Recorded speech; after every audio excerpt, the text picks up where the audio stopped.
Hello, everyone. Welcome again to the continuation of the LIBSS meeting. I think the feedback is being excellent, and we continue the same further. Looking forward. So now we are starting the TUGS session, and it's a pleasure and honor to introduce Professor Jan Willem Greve from Netherlands. He's a renowned professor of bariatric and metabolic surgery. He's medical director of the Dutch Obesity Clinic South. He's the head of the Department of Surgery in Netherlands. The stage is all yours, Professor Greve. Thank you very much. Welcome. Thank you very much for the introduction and the invitation to be in this interesting discussion, which will be mainly on technical problems like ulcers and leaks after bypass surgery. We have three speakers. Unfortunately, Manoel Galvao is actually doing a leak right now, so we will see a video of his presentation, and then he will be followed by Michel Suter from Switzerland, talking about anastomotic ulcer after Roux-en-Y gastric bypass, and the third speaker will be Maurizio De Luca from Italy. He is a member of the board of European chapter of IFSO and an innovator in bariatric surgery as well. And he will talk about anastomotic ulcer after one-anastomosis gastric bypass. And I think we can run the video of Dr. Galvao right now.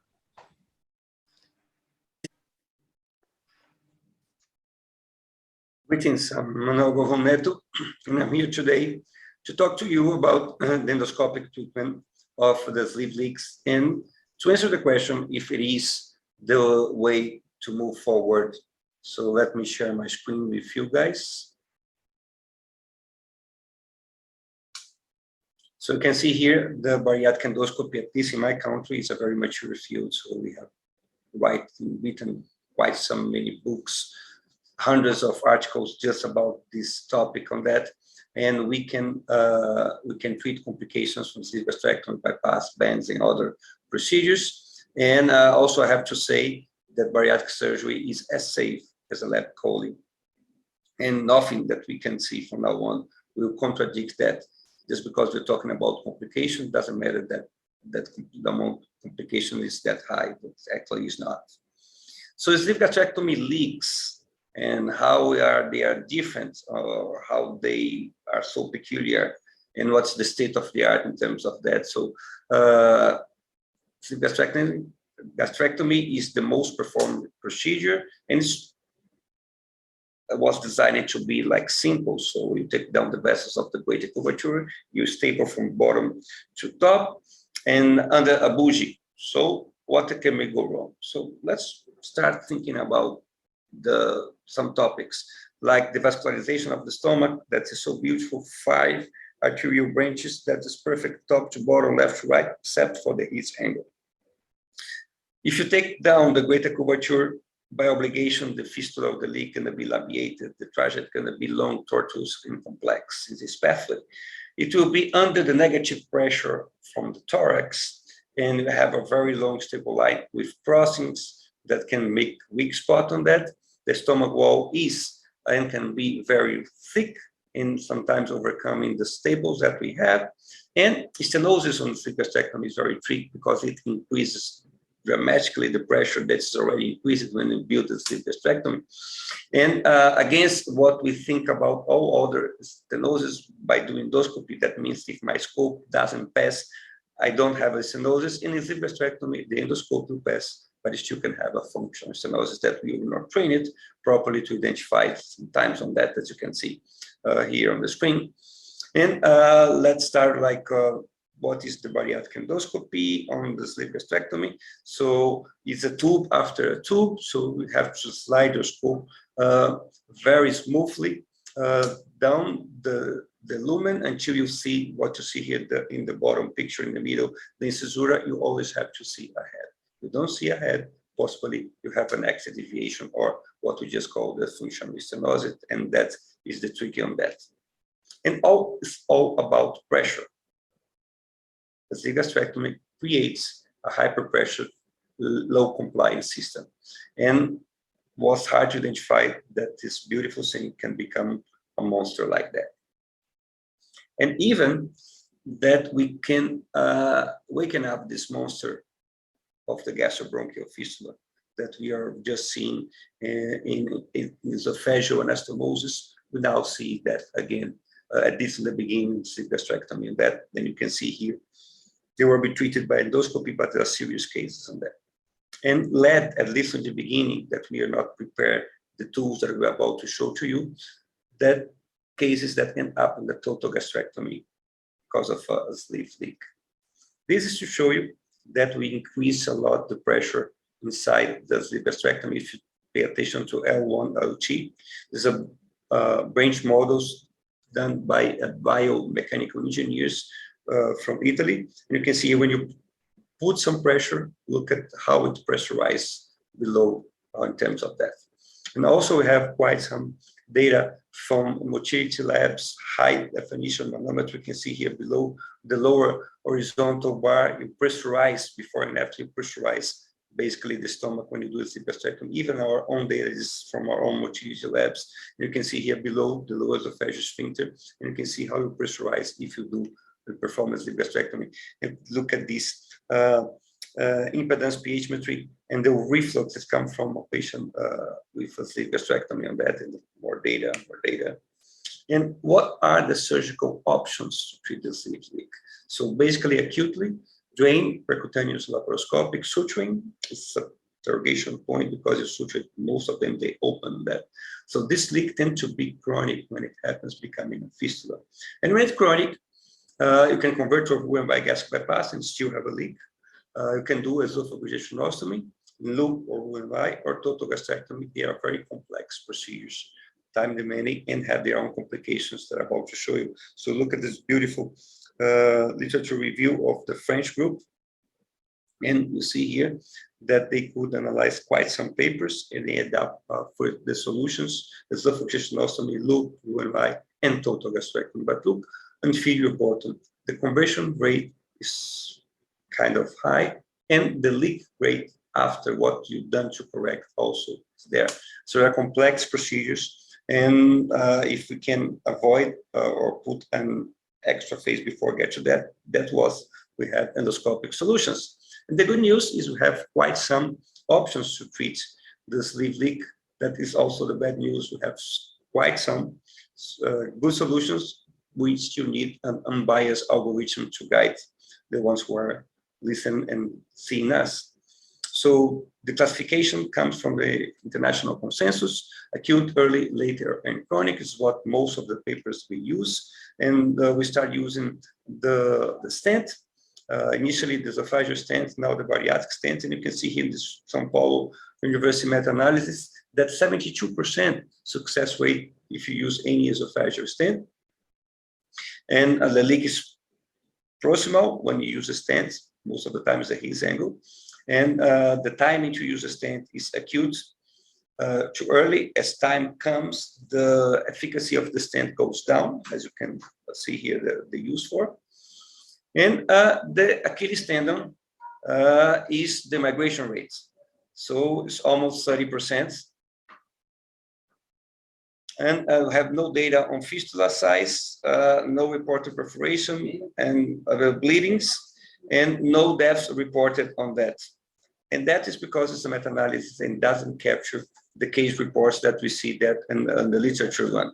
So you see here papers that if we use the special stents, the bariatric stent, they are larger on diameter in length.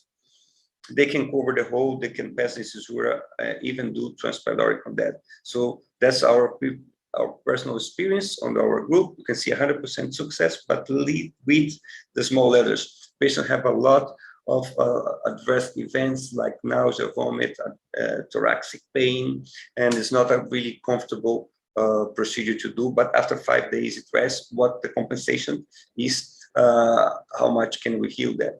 And you see that even the migration rate can be corrected if you use those kinds of stents. But if you go from the tertiary center specialized and you put more people doing some specialized centers, some that do not do it very often, you can have results using the very sophisticated stents, and you can have very good results. But look at this picture. you have thoracic perforation. B, the stent is on the bowel. C is the surgery to correct it. Have to remove part of the bowel. D is a content perforation. E is a distal ulcer, and F is a submucosal abscess treated by endosonography. And the healing rate with more than 80%. But there are reports like this one of fatal aortoesophageal fistula due to a stent after sleeve gastrectomy. And even this recently published by the French school with 5 aorta injuries. So that's really go against the safety of this procedure if you don't follow that well. Then you have, always coming from the French school, a much more palatable option, that is the double pigtail, as you can see here, how it goes at the end. So see the sleeve gastrectomy, see the leaks, see the stenosis on the entrance, and how it stays. So you put one of the tails inside the cavity, and the other tail inside the lumen. You can put 1, 2, or 3 of that to remove the external drainage. And it's very easy for the patient. The patient basically don't feel that. And it can feed, the patient can be fed orally, go home with this and return 1 month later to return. Look at the systematic review of almost 700 cases, 681 cases. And most coming from France with a very small complication rate of 13% if compared with stents, and 84% of success rate. And that the other way to treat it is, that's more new, but everybody's talking about, is the EVAC. Is the vacuum that you put on the tip of a nasogastric tube. Put the sponge, you can put inside the cavity or in the lumen, and you have to exchange the sponge every 3 to 5 days. But the healing rate is really good. So like this, all the patients were healed, but the downside, they stay more time in the hospital. You can see 10 procedures per patient on that. There is some modification that you don't use the sponge, you use 4x4 gauze, roll it and embed it on a plastic dressing, multi-perforated one. You can put the lumen inside the cavity. And again, very high success rate. And in this technique, the patient stays less time in the hospital and does less endoscopic procedure, but still more than the other ones. And this was designed in basically this modification done in Brazil by Dr. Flaubert. And you can see here with very basic things, nasogastric tube, 4x4 gauze, and plastic dressing. You can do like a homemade one, and even with low cost. Low cost initially, but if you put the amount of time that the patient will stay in the hospital, this can be different at the end. Septotomy was developed by our group in Brazil for chronic leaks that you attack this septum that basically is the staple line, and you will cut this until you level with the cavity. Then you aggressively dilate the incisura in the body with pneumatic balloon dilations, and you take down the pressure. It will reroute the path of the foot, and it will heal by second intention on that. We have quite some publications about that. This recent one in Endoscopy Open, as you can see here, they did a little modification because we used to do 3 to 4 sessions each 3 or 4 weeks. They are more aggressively just 1 session. In this 5 patients up to 1, they can do in just 1 session on that. So that's the published literature, high success rate. And endosuturing is interesting because why not endosuturing to close the leak of the fistula? Because if the laparoscopic suture doesn't work, why mine endoscopic? It will. But what we can do is we put the stent, we fix the stent in place, so we basically get rid of one of the complications of stent, that is the migration on that. The over the scope clips, the bear claw clips, like, they're very appealing. They're easy to do. They are readily available. The initial series and initial publications were very promising, but look at these later ones that you see here. 26 cases that the over the scope clip was used, ended up in 11 total gastrectomies on that. The issue that is it will close, but you don't take down the pressure, so the pressure system is there, and this tends to be ischemic on that one. So there's still some people that use it, but the efficacy is on jeopardy. That. And this new one is the cardiac occluder that you use by endoscopy for chronic leaks. and seems to be have a very good success rate for One-eye leaks, for sleeve leaks, as you can see here on our screen. But the downsides, they are very, very expensive to buy on that. So in summary, when you have a sleeve leak, we have a high success rate by endoscopy. We have a broad range of methods that can be used all over the world. And basically what you can do a stent, you occlude the hole, you open up the sleeve itself, downsizing the pressure. You can put in internal drainage that equalize the pressure and it heals. Also, you can occlude the passage on that end also, and always addressing the inner pressure by aggressive dilation of that. So how can we use that amount of information if we still don't have an unbiased algorithm? And I say that because each one of us who do his own technique says my technique is better than anyone, but it's still, we don't have this algorithm. We're working to provide some, but yet we don't have it. So it's personal, what I'm about to say, and based on 20 years of experience. So if you have an acute or early leak, stents, pigtails, and evac may be the option. If the leak is chronic or later, septotomy, pigtails, occluder, and evac on this order. If you has available in your hospital high technology, or you can pay high price, stents in the occluder, low tech, lower price, pigtail, septum, septotomy, and evac. Also, easier for the patients, pigtails, occluder, septotomy. Harder for the patients, the stents and the evac. Brief hospital stay, pigtail, stents, occluder, and septotomy in this order. Long hospital stay, there will be evac, but it's cheaper and it's low tech. So with that in mind, the message is that in the luminal treatments of sleeve gastrectomy, they are very efficient, they are complementary, not competitive. There's no such the best one you should use in every specific situation. Sleeve leaks, they're always complex. You have to look for strictures and kinks, and there's a clear need of an unbiased algorithm that we are actually working on that. So thank you very much for your attention.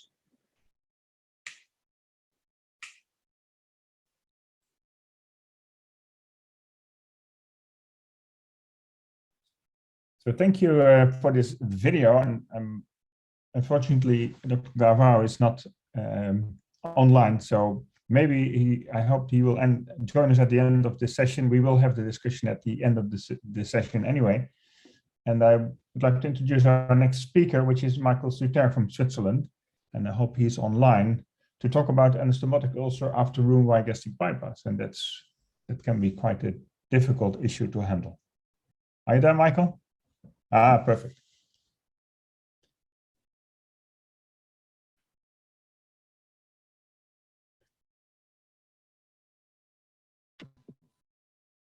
We don't hear you yet. Ah, there you are. Good to see you. Hey. Good to see you too. Good to see everyone. Thank you very much for this kind invitation to take part in this very nice symposium. I was given the task to talk about marginal ulcers after Roux-en-Y gastric bypass. This is my disclosure slide. I have no conflict of interest regarding the topic. I'm probably quite an expert in gastric bypass because it's the operation I do most, almost 3,000 cases so far. I do a lot of redos, very few sleeves, and even fewer BPDs or malabsorptive surgery. Marginal ulcer occurs between 0.5 and 16% of patients after gastric bypass. It can be asymptomatic in up to a quarter of the cases, and it can also be complicated by bleeding, perforation, erosion into adjacent organs, or eventually by strictures and anastomotic. And ulcer can be an early as well as a late complication after. There are several risk factors that have been identified or evoked. Smoking, probably the first and most important, but the use of NSAIDs, steroids, the size of the pouch, we'll come back to it later, ischemia, the presence of foreign bodies around the anastomosis, The technique used for the anastomosis may be the position of the roux limb, whether there is a gastric fistula. Some medical conditions have been associated with marginal ulcers, and the role of H. pylori remains unknown. Regarding early ulcers, let's have a look at this series published 2 years ago, in which they queried the MBSA QUIB database for 2015. They found 4,400,000 patients who had gastric bypass period. It seems that early marginal ulcer is not very common, since they found it in only 0.3% of the patients during the first post-operative month.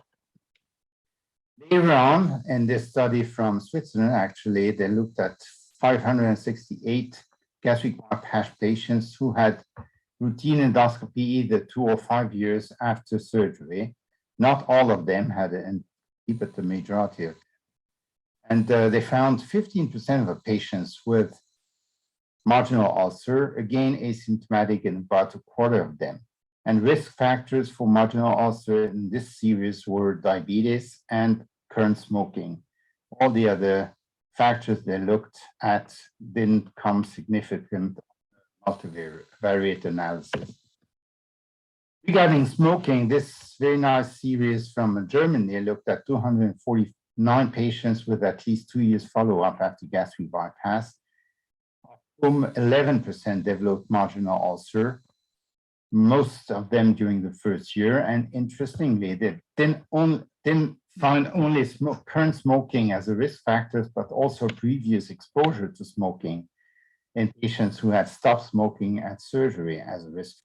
It seems that stopping smoking is not enough. You should probably stop long before surgery if you really want to have an effect.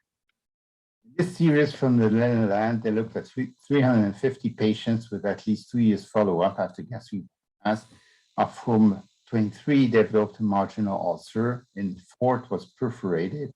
5 patients required surgery, and the risk factors again were smoking, use of steroids and NSAIDs, with quite high odds ratio, especially for the use of NSAIDs.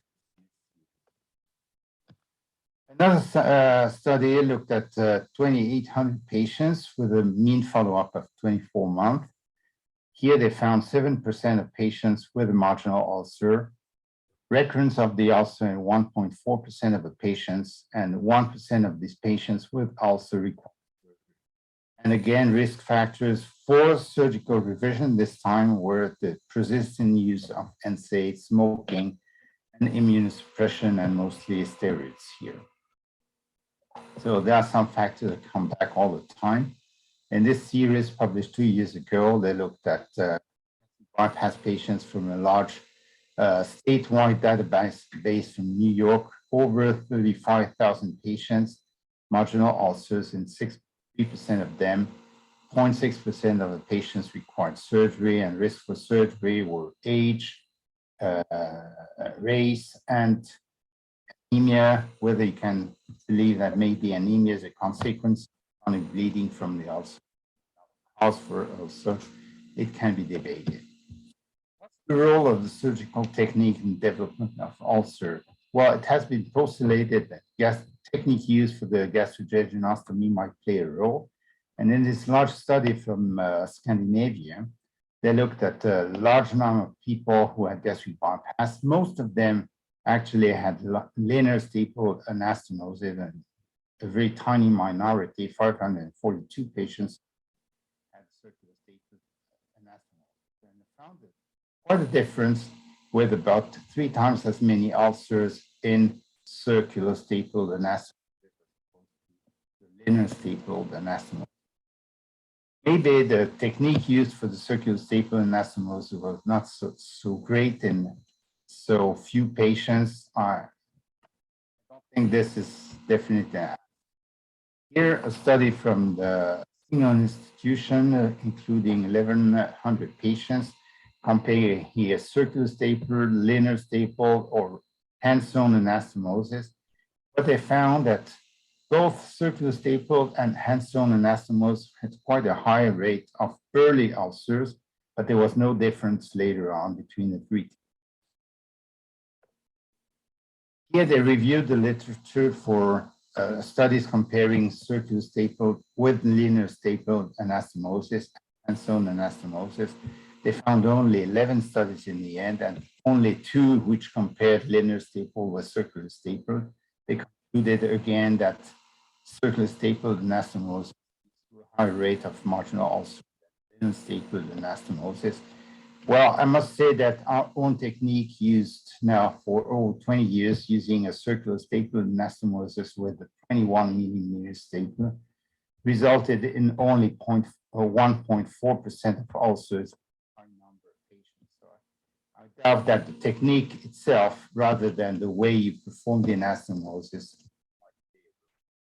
Here in this French study, they looked at the position of the roux limb, whether anticolic or retrocolic. They don't say exactly in the paper why they changed from anticolic to retrocolic, but they did at one point. And all the patients were operated with a circular stapled anastomosis. They found a total of 46 marginal ulcers in these patients. The risk factors for marginal ulcer were exactly the same in the 2 groups. Those operated with the anticolic position had clearly more marginal ulcers than those operated with. They postulated that high tension on the anastomosis, possibly pressure of the transfer colon on the roux limb might play a role and cause favoring ulcers. The only paper with this, but it's still interesting, I think, to look at. This study using the SOREG registry, involving more than 25,000 patients in 44 centers. They had data about the length of the vertical pouch staple line in 16,000 patients, of whom 87 completed the 1-year follow-up. They found interestingly that the longer the pouch, the more ulcers you have, and each additional centimeter in the vertical increases the risk of marginal ulcers 40%. And this is not a surprise since we have this data which dates back already about 80 years ago, where they found that looking at anatomical studies of the stomach, that the highest density of parietal cell is along the lesser curvature just below the gastroesophageal. You can imagine that the further down you go, the more parietal cells you have. In this study from the Netherlands, they looked at ways to prevent marginal ulcers with postoperative prophylactic PPIs. Here they compared patients who received PPIs for 6 months, a cohort of patients who did not, and they found clearly a higher rate of marginal ulcers. Those who received, who did not receive prophylaxis, much lower rate of patients who received prophylaxis. We use 1 month only and have. Here, another study where they compared 90 days with 30 days prophylaxis, again showing that the longer prophylaxis results in fewer ulcers than the short-term prophylaxis. But what can we do to prevent marginal ulcers? Clearly avoid risk factors, especially smoking, the use of steroids, even as inhalation has been increase the risk. Correct all the modifiable risk factors. That also means optimized treatment of diabetes, for instance. I think making a very small gastric pouch is very important. Perhaps the retrocolic position of them plays a role, but with only a single study, I think we cannot conclude yet. Use postoperative PPI therapy, probably 1 month, 3 months, 6 months. There's even been debate about going up to 5 years very recently. And perhaps prefer another procedure than Roux-en-Y gastric bypass if there's no contraindication and risk factors are persistent. What's the treatment of marginal ulcers? Well, for uncomplicated ulcer, we use PPIs, usually double or triple dose a day, and we add sucralfate or alginates. Ulcer doesn't heal. You need to stop all the risk factors, and you need to make sure that the ulcer is healed by performing a repeat endoscopy to a 3-month. For complicated ulcers, if it's bleeding, you can usually use endoscopic hemostasis. If it's perforated, you need to operate and suture the ulcer, nothing more to do, at least acutely, and use high-dose PPIs for at least 3 months. Again, eradicate the risk factors, and again, perform endoscopy control to make sure the ulcer is healed. If you have recurrent ulcer, you can repeat the treatment, usually works the second time. You need to recheck the risk factors and stimulate the patient to stop smoking, for instance.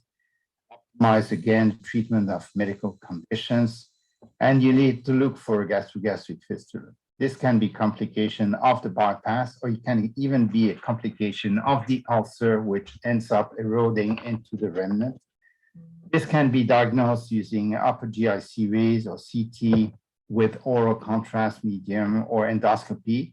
But I must say that in some patients, even using all these methods, you cannot show the may end up finding one at reduced. You also need to evaluate the pouch size. Again, also always control endoscopically. There are very few series on the endoscopic management for recurrent marginal ulcer here. A small series, including 11 patients, they use endoscopic suturing and 7 recovered stand in 2, both in 2. The ulcer healed in 10 out of 11 patients after 8 weeks. No long follow-up, but it's clearly a very small series. There are surgical options for managing recurrent marginal ulcers. These include excision of the gastric jejunostomy, resizing, mostly downsizing the pouch, and create a new gastric jejunostomy, preferably with a hands-on anastomosis to avoid as much body within the anastomosis. Clearly, you need to eliminate the gastric fistula if it's present, and even if it's not diagnosed before surgery, you need to be ready to fix it when you operate. Some groups have suggested remnant gastrectomy, either partial or complete. It certainly eliminates most of the parietal cells if you resect the fundus. It also eliminates the antral stimuli if you do the total gastrectomy, but the latter is a little bit more. Some groups have suggested truncovagotomy, either by laparotomy or otomy, especially in cases. It's a very straightforward procedure by thoracotomy. It's not devoid of you can convert it's not my topic, but if you have also the omega loop gastric bypass, you can convert to One-anastomosis gastric bypass. I say that most series are small, or often they combine different types of treatment. There's clearly tough surgery with a high morbidity, but a high success. In summary, anastomotic ulcer is not rare after gastric bypass. There are risk factors that I have mentioned before. Endoscopy is necessary for the diagnosis. Treatment includes higher dose than normal PPI, possibly with other drugs for at least 2 or 3 months. And the eradication of the risk factor, you need to confirm healing of the ulcer by repeat endoscopy. Need to keep in mind that complications can occur as bleeding, strictures, or perforation. Recurrence is not uncommon, and surgery can be necessary for tractable ulcers. Thank you very much for your attention. Thank you very much, Michel. It was a really very good overview of gastric ulcers after Roux-en-Y gastric bypass. And we will have the discussion, as mentioned, after the talks. So I would like to introduce our next speaker, which is Maurizio De Luca. I already mentioned some of his functions. He was really very active in developing, for example, errors in bariatric surgery. And he will talk about an anastomotic ulcer after one-anastomosis gastric bypass. Maurizio.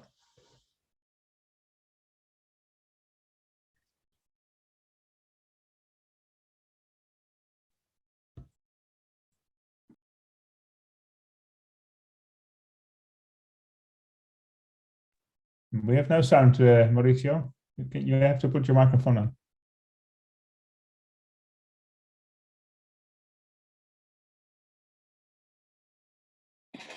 Okay.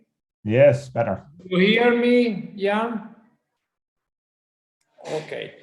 First of all, I want to thank you to Sanjay, to Chetan, Jan, of course, for the kind invitation in this very interesting symposium.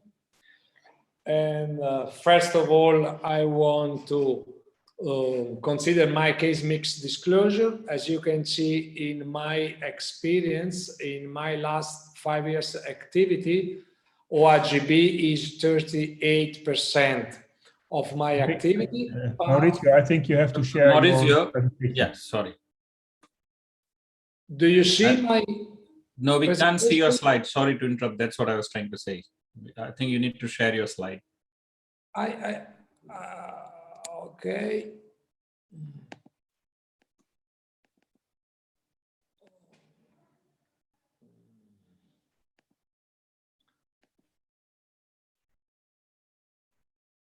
Do you see my presentation? Yes, now we see it. Okay. Do you see it? Yes. Okay, okay. I was convinced that you was observing my presentation.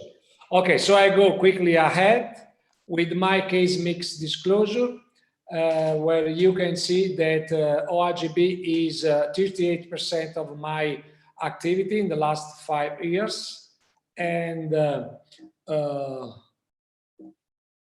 22% of my activity is related to a revisional surgery, and the role of OAGB in revisional surgery is a very important role. So just to focus what if so OAGB position statement we advised. This is a study conducted with a very high number of papers, where we evaluated at the end 95 papers for a quantitative analysis and 15 papers for a qualitative analysis. And in this systematic review, we considered, of course, that OAGB is in third position as a number of operations worldwide, thanks to the increase of this procedure in Europe and Asia Pacific. And regarding this systematic review with 9 RCT studies and a number of 17,000 patients, the rate of marginal ulcer is 1 to 1%. Analyzing the qualitative analysis on a number of 47,000 analyzed patients in 15 papers, the rate of marginal ulcer is 0.9%. So a little bit low rate of marginal ulcer to date, I should say. So at the end, when IFSO task force gave their recommendation, they of course talked about the name, which is OAGB. They considered the OAGB as a very good operation regarding weight loss and comorbidities. Of course, it's better as primary surgery than as secondary surgery, revisional surgery. And we talked about the bile reflux and esophageal gastric cancer, but we did focus it on this item, on marginal ulcer. So, going to the etiology, among the risk factors, similar to Roux-en-Y gastric bypass, marginal ulcers after OAGB can compare in presence of type 2 diabetes mellitus in smokers when we have a large gastric pouch for the presence of residual of parietal cells. After gastric fistula, use of a non-absorbable suture maybe can influence it.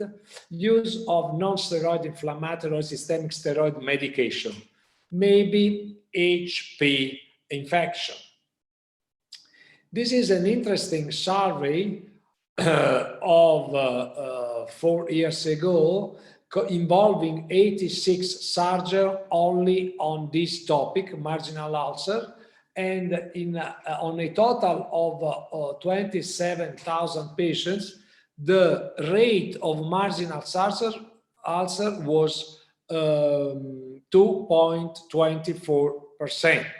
Most of the participants routinely use proton pump inhibitor prophylaxis, but were a variation in terms of drugs, dosage, and duration of PPI therapy. The majority of participants used an endoscopy for the diagnosis, and in high percentage, you consider the endoscopy to ensure the healing of the marginal ulcer. Most of the perforated ulcers were treated with a laparoscopic repair versus omentoplasty versus drainage. And in case of bleeding ulcers, in the majority of the cases were used PPI, blood transfusion, and endoscopic intervention. In case of non-healing ulcer, a good percentage of answers of experts identified Roux-en-Y gastric bypass as the best procedure. In any case, in this survey were not registered mortalities. In the prevention of marginal ulcer, of course, it's important to stop smoking, to consider a long, narrow pouch because of bufferization of gastric acid with the bile stream, absorbable suture, if possible, retrogastric gastrojejunostomy, prophylactic proton pump inhibitors for at least 6 months. This is the paper that we evaluated the rate of the marginal ulcer considering different studies, and at the same time some items regarding prevention. So what about the symptoms? Fever, abdominal pain, left shoulder pain, nausea, vomiting, retrosternal heartburn, constipation. In some cases, signs are tachycardia, tachypnea, oliguria, Bloomberg, Valentino-Murphy signs, dark blood rectal exploration. I want to show a clinical case of a female 51 years old with a BMI of 40, underwent to a sleeve gastrectomy, and 2 months later to OAGB for distal tubal stenosis. After 2 months, acute abdomen and CT scan. This was her CT scan, as you can see. And this is what we did. Of course, by laparoscopy. As you can see, this is her internal abdominal cavity, where we have bile and enteric material. So we had some difficulties at the beginning to identify the leak. After a blue test at the end, we identified the leak, which was on the gastrojejunal anastomosis. You can see that the hole is a very big, is a big hole.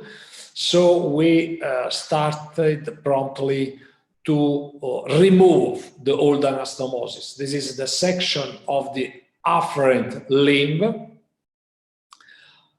And when we went ahead with the dissection, we saw that there was another hole. So we had 2 lesions near the anastomosis. So we went ahead with the dissection of the efferent limb, with the common limb, and at the end, the section of the stomach close to the anastomosis. Then we went ahead with the detachment to take down the adhesions, and we removed the complete anastomosis. So we started performing the jejunal anastomosis, mechanical anastomosis in this case. Then we close the hole with a barbed shooter, running shooter. But regarding the gastrojejunal anastomosis, we had some problems because the alimentary limb, the Roux limb, had some difficulties to reach the stomach. So we had a tension, and in this case, we don't consider the lateral mechanical anastomosis, but in these cases, we prefer a manual anastomosis with double layer, single stitch posteriorly, and running shooter with the barber thread anteriorly. So we are going at the end of the gastrojejunal anastomosis. And as usual, we perform the blue test on both anastomosis.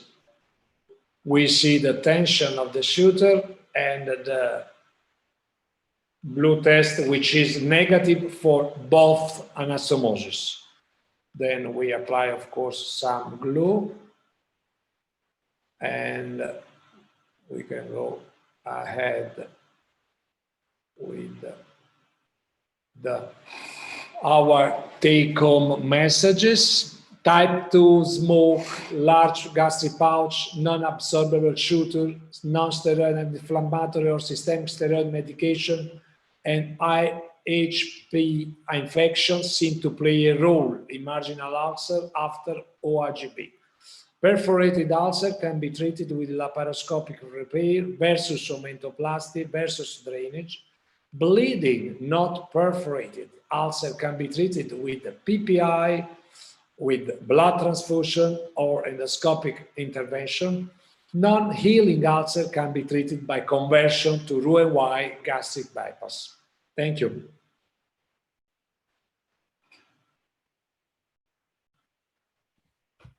Maurizio, thank you very much.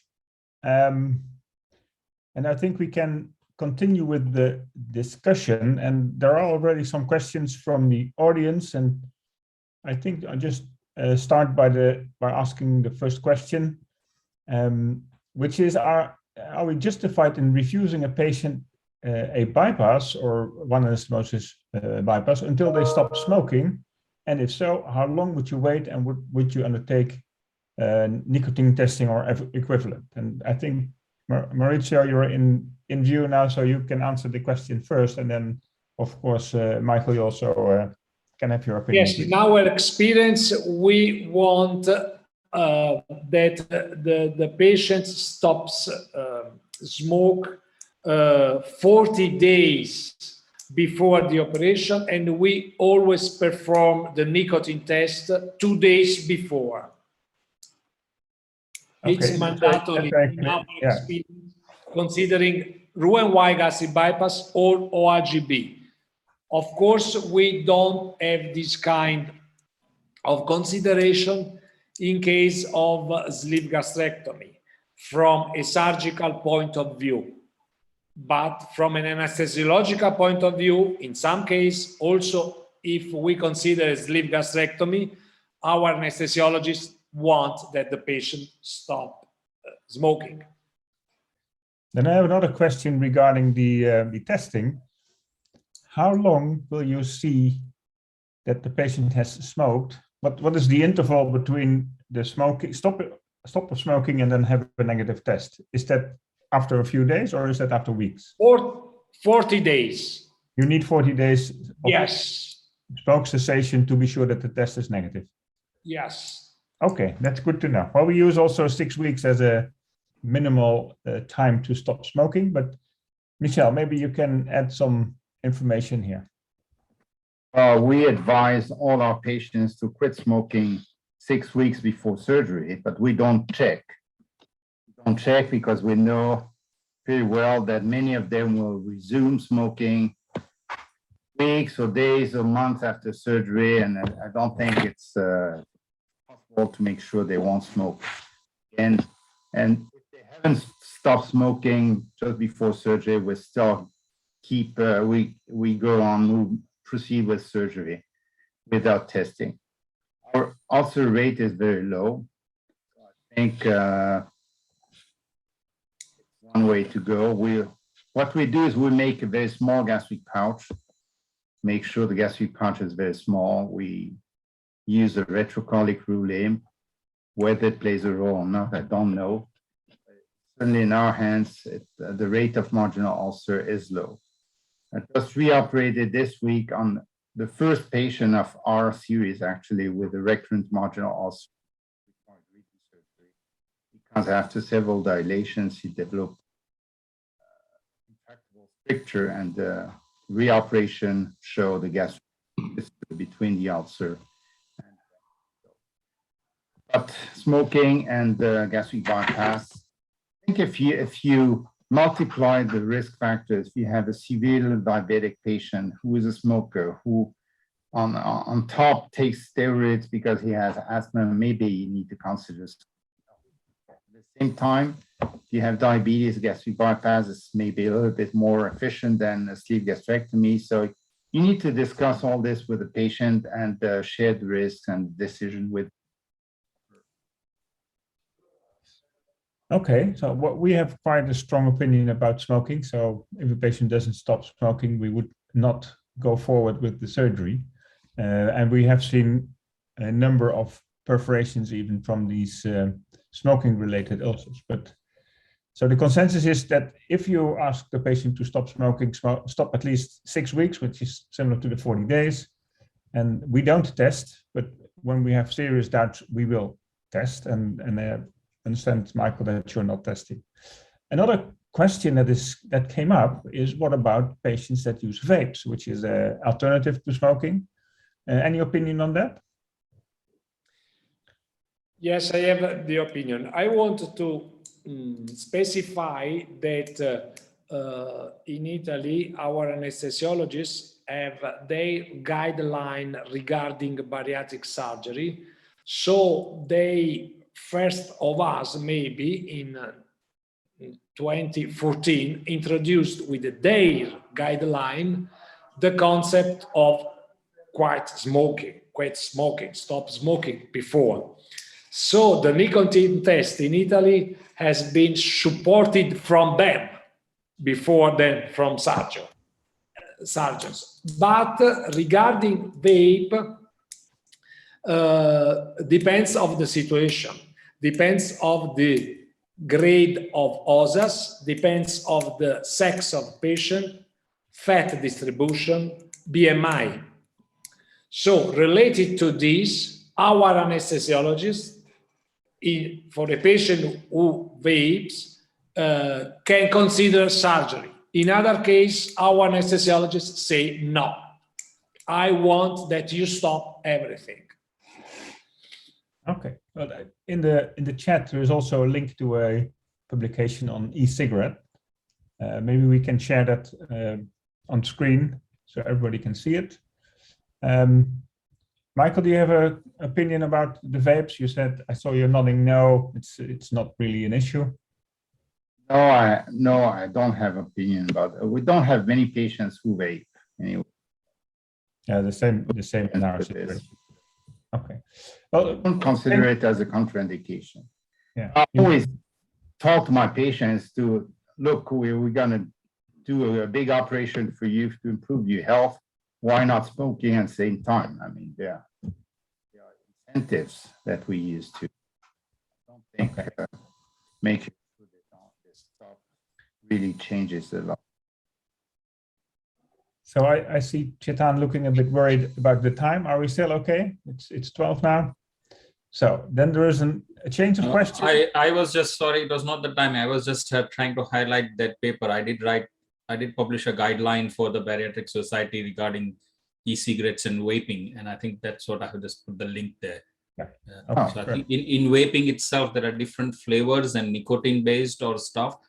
Plus in the nicotine as well, there are different concentrations. So we do go into a bit of detail. If they're only flavored, we are okay with, but if they are nicotine based and certain other medication based which are harmful, then we advise them same thing, quit smoking for vaping for 6 weeks. But it's the link is there. I'll not take your time. Thank you. Okay, perfect. Well, there's another question that is from Sitya Borg. Is there a role for a mental patch repair in these circumstances rather than conversion to Roux-en-Y gastric bypass? And I think that's a question for you, Luca. Maurizio, sorry. Yes, of course, there is a role. If you have not a multiple holes or a big holes like in the video that I presented, and if you have not a high degree peritonitis, you should consider a mental patch. But I have to say that in case of a mental patch, I, in one case, preferred to do a section of the biliopancreatic limb and to perform a jejunal anastomosis. So I didn't remove the old anastomosis, but I performed a new anastomosis from the biliopancreatic limb and the alimentary limb. I performed a gastric bypass with a long, narrow anastomosis. All right. Say something? Can I say something about this? Yeah, sure, please. Don't you think that taking the bile away from the anastomosis with the long gastric pouch will not increase the risk of further ulcer? Yes. Transforming a non-megaly loop into a Roux-en-Y with the long gastric pouch, as we know that the length of the pouch plays a role. Michel, this is what I said. Okay. For example, I leave the old anastomosis and diverted the bile distally from the anastomosis. So at the end, it is a Roux-en-Y gastric bypass, leaving the old anastomosis. Yes. Yeah. Bile might play a role in the treatment of marginal ulcer. So I don't see any further questions in the chat. And I think that I had a number of questions, but they were all discussed during the presentations, which is perfect. I think there can be a general conclusion regarding marginal or anastomotic ulcers, which is smoking is a high risk factor as a number of drugs. So at least you can you can demand from the patient to stop smoking, as it's also, of course, affecting the health in general. Maybe testing, but when they stop at least 6 weeks in advance. We had a very nice talk on sleeve leaks, and unfortunately, Galvao cannot be online to answer questions there. I would have had a question, for example, on what to do when you have a leak and you suture. Well, you should at least have a release of the pressure in the sleeve to have the chance to have it heal. But are there any questions from the panel or from the audience? If not, then it's my pleasure to thank all the speakers for the really excellent talks and for the questions we got from the audience, and lots of success to the organizers of this wonderful meeting. I have to go to my other meeting right now, so I'm going to leave you all, but have a lot of fun and see you soon. Thank you. Thank you. And I give back to Chetan for the moderating.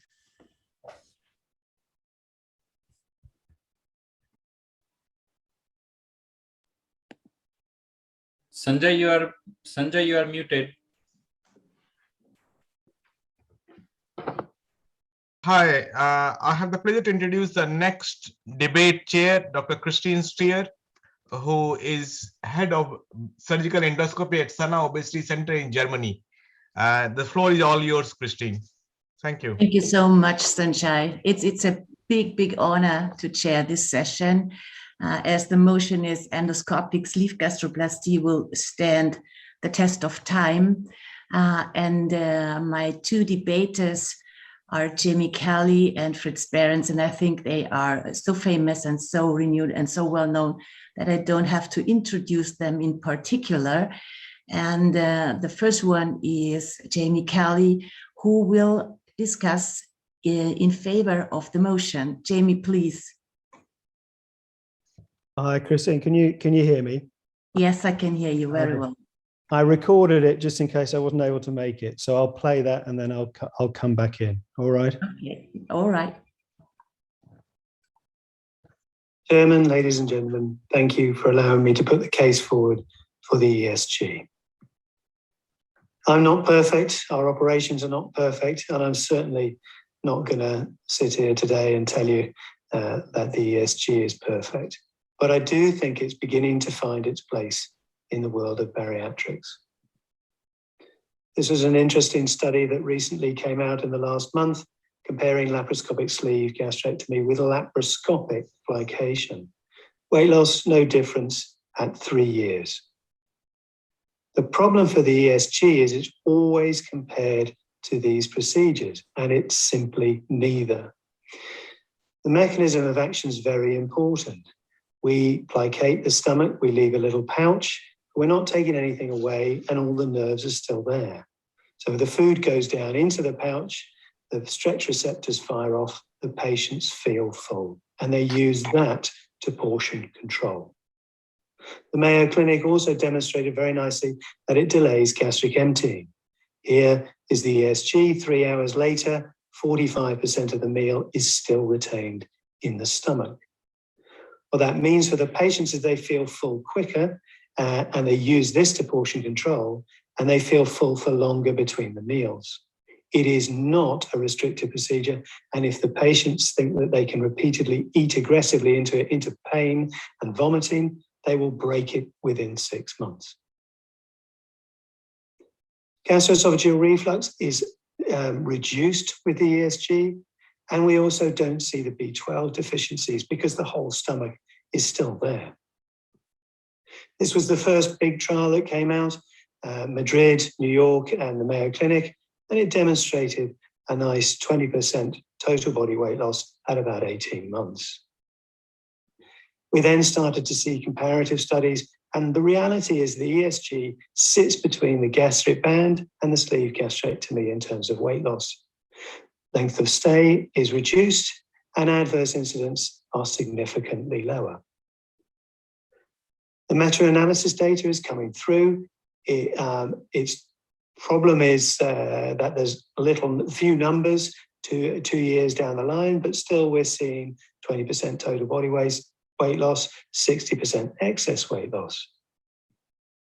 Finally, we've got 1 5-year outcome data from Rima Sharma's group in Cornell, and it does demonstrate 5-year longevity of the procedure. It's only 1 paper, and also I would accept there's only 1/3 of patients have got follow-up data to the 5 years, but it is demonstrating that there is longevity to the procedure. If we convert complications into the Cliven-Dindo score for the ESG, Cliven-Dindo 2 or above runs very low at 1.5%. Severe Cliven-Dindo 3B and above runs at less than 0.1%. This is a really safe procedure. Don't get me wrong, there are problems. And in this series of over 1,000 patients, unfortunately, most of the patients are within the first 6 months or so. But if we look after 9 months, there's beginning to be weight regain. Drilling into that paper a little bit more, we see that the most cases are done with 5 sutures, and each suture is about 6 bites. And there's an increasing body of evidence to suggest, yes, that's okay, but the problem is a fewer number of sutures is cost effective, and it reduces the time to do the procedure, but it can limit the efficacy of the procedure. Looking at this, so if we look here, these are the longitudinal sutures running along the greater curve of the stomach, and there is some evidence now that these potentially give a little bit better weight loss. And when that's combined with increasing the number of bites per stitch, again, that can increase the weight loss.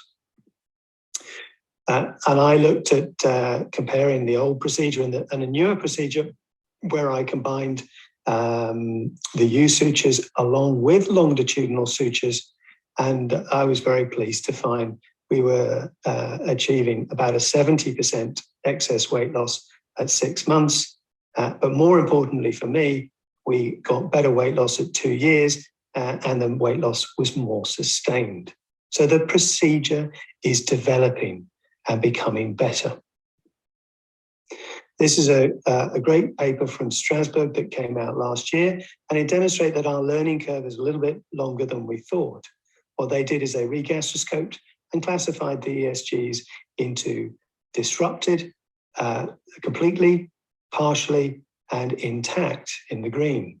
The first 20 cases, there was lots of disruption, less so in the second 20, and then the complete disruption was going down further and partial disruption further over 40. We get them, and a lot of it is technique, and hopefully with the newer devices, etc., we may be able to do this better.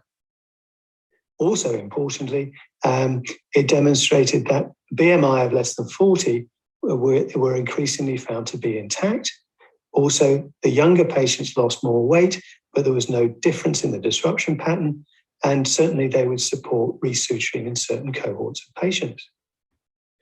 Contran Lopez Nava from Madrid has also looked at this, and he's identified, although there's a low number that require it, he reckons about 10 to 15%, he identified a group where if they plateaued early at a year, if he resutured that group, they would do then very well with further weight loss. So it is a reproducible procedure, not something that we can easily do with the formal lap sleeve or a Roux-en-Y, but it's also very safe to do repeat suturing in these cases. But also don't forget, the ESG doesn't prevent any other surgical procedures from being done.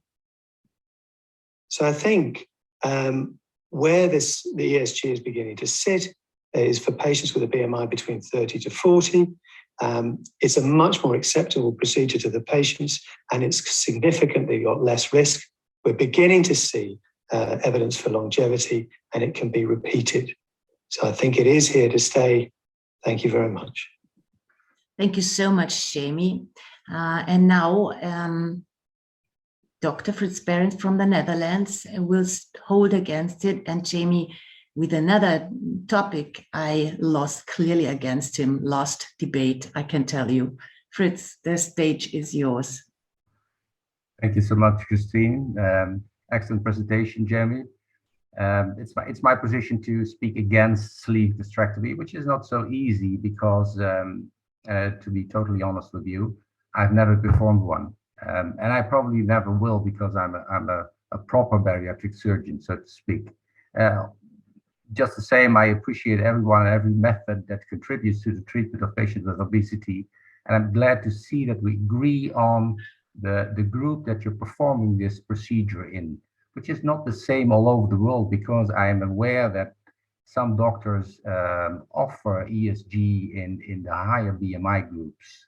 And I'm very much against that. I recognize that in the lower BMI groups, there are not many alternatives. So maybe ESG has a place there. These are often used arguments in ESG procedures. One that is very effective, that is a valid alternative to other more invasive surgeries. It fills a treatment gap. It's safer, faster, and cheaper. and it can be easily converted. Well, let's look into every one of those arguments. Is it effective? But as we have seen from Dr. Kelly, the average total weight loss is not that bad. I must admit that. But it's always shown the results after 1 or 2 years of the procedure. We just saw a study showing 3-year results, but most of these reports lack in actual reporting intention to treat patients. This is shown here, a study by Lopez Nava, which is from the group of Galvao Neto, showing that in at least 50% of the patients that are initially treated with ESG, at least half of them is not reaching a total body weight loss of 10%. So if you really look at intention to treat, results are most of the time much worse than is presented. And you have to have serious concerns about how this will develop in a couple of years, because it's easy to show off your best performing patients after 2 years, which is the lowest point in reached weight loss in every bariatric procedure. And that's maybe my greatest concern with this novelty method. Obesity, as you know, is a chronic progressive disease, and treatment always should be aimed at the best possible outcome in the long run. And the long run is not 2 years or even 3 years. It's maybe 5 or 10 or 20 years.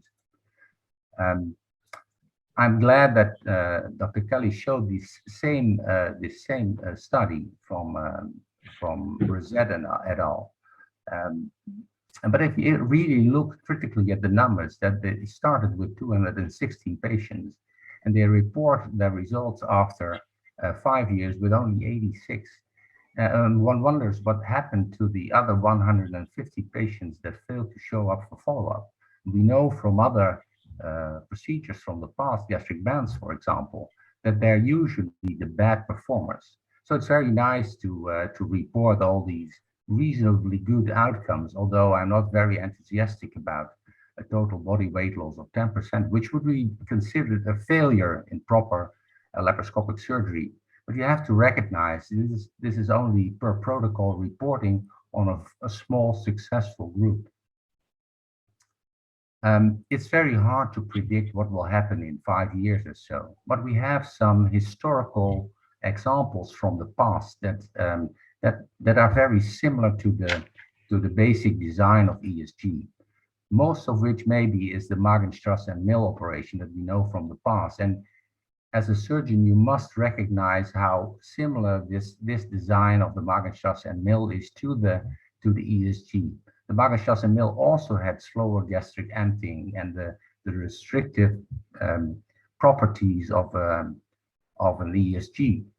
VBG is maybe slightly different in design, but also gastric plication is very similar in its working design. But we all know from these operations that they could not stand the time. They didn't perform well in the years thereafter. So that's what I'm afraid of in ESG as well, even in the lower BNI groups. And it's not even fair to compare ESG to other laparoscopic, more invasive procedures such as a sleeve gastrectomy or a gastric bypass. I have, but that's a personal opinion, it's very serious doubts about every high pressure system that's designed on the long run. So that's probably the reason that in the Nordic countries and in the Netherlands in particular, 75% of procedures is still a gastric bypass or nowadays maybe a more immediate gastric bypass type of surgery. And you could obviously in the lower BMI groups compare ESG to similar procedures such as an endoscopic balloon and an aspire assist. Does it fill a treatment gap? Yes, in the lower BMI groups, it surely does, because we don't have an alternative there. But it's false to suggest that you can convince patients that are still in doubt about choosing a bariatric procedure to choose for an ESG rather than a proper bariatric procedure. So in the group between BMI 35 and 40, patients that I see that come in for a gastric balloon and that qualify for other bariatric surgery, after I've explained them the long-term results, they without any exception choose bariatric surgery instead of a balloon, or maybe in this case an ESG. Is it safer? Well, probably it is. Although in larger series, the reported serious adverse events, and that's higher than the Clavin-Dindo 2 that we've just seen, is around 2%. But I'm reassured that it can be in expert hands. It can be very safe, and it's true that in the world literature there's no reports of any deaths after ESG, and there is obviously after laparoscopic surgery. Nevertheless, bariatric surgery is also very safe. In the same age group as ESG is performed in the Netherlands, serious adverse events in this group is around 1.6%, which is very similar to what we see in ESG. Is it cheaper? Probably not. These are numbers from the United States, where we know that ESG is very expensive and all healthcare is very expensive. But prices in Europe are somewhere between 6,000 and 10,000 euros, which is, I don't know how much in pounds, but it's quite a price. You must keep in mind that for whom is it cheaper, because most of these procedures are paid out of pocket. I'm not aware of any country where ESG is reimbursed. So it's definitely cheaper for your healthcare system, probably, because no healthcare system is paying for this. On the other hand, from a patient's perspective, it's a very expensive procedure because most bariatric surgery, at least in the Netherlands, is reimbursed. So I'm a bit afraid of a commercially driven application of ESGs in many countries. Is it easily converted? To be honest, I don't know, because I've never seen a conversion of ESG, and there are only few reports in literature. We know that revisional surgery after early procedure in general is more difficult, and we've seen that from other procedures. If numbers increase, we will probably see conversions after ESG as well. But it could well be, given the design of ESG, that it's maybe not so hard to convert it to any other procedure. So in conclusion, going back to the argument, is ESG very effective? I don't think so. It's not as effective as bariatric surgery. So is there, if there's a choice between the two, then I think you always should choose the bariatric option. Is it a valid alternative? Well, yes, in the lower BMI groups. Coming from a BMI 35 and up, it's probably not. Does it fill the treatment gap? Yes, in those lower BMI groups, but not when patients are applicable for proper bariatric surgery. Is it safer? Probably yes. Is it faster and cheaper? No, definitely not. And can it be easily converted? I have to pass on that because I really don't know. So to finalize, would you choose an ESG if you had the choice between ESG or another bariatric procedure? I probably would not. Thank you. Thank you so much, Frits. Kolay gelsin, tamam, ama o zaman sizin randevu sistemi yanlış mı çalışıyor acaba? Benim randevum vardı da şimdi 14.30'da trafikte biraz gecikiyorum, onu söyleyecektim. Who is that? I don't know.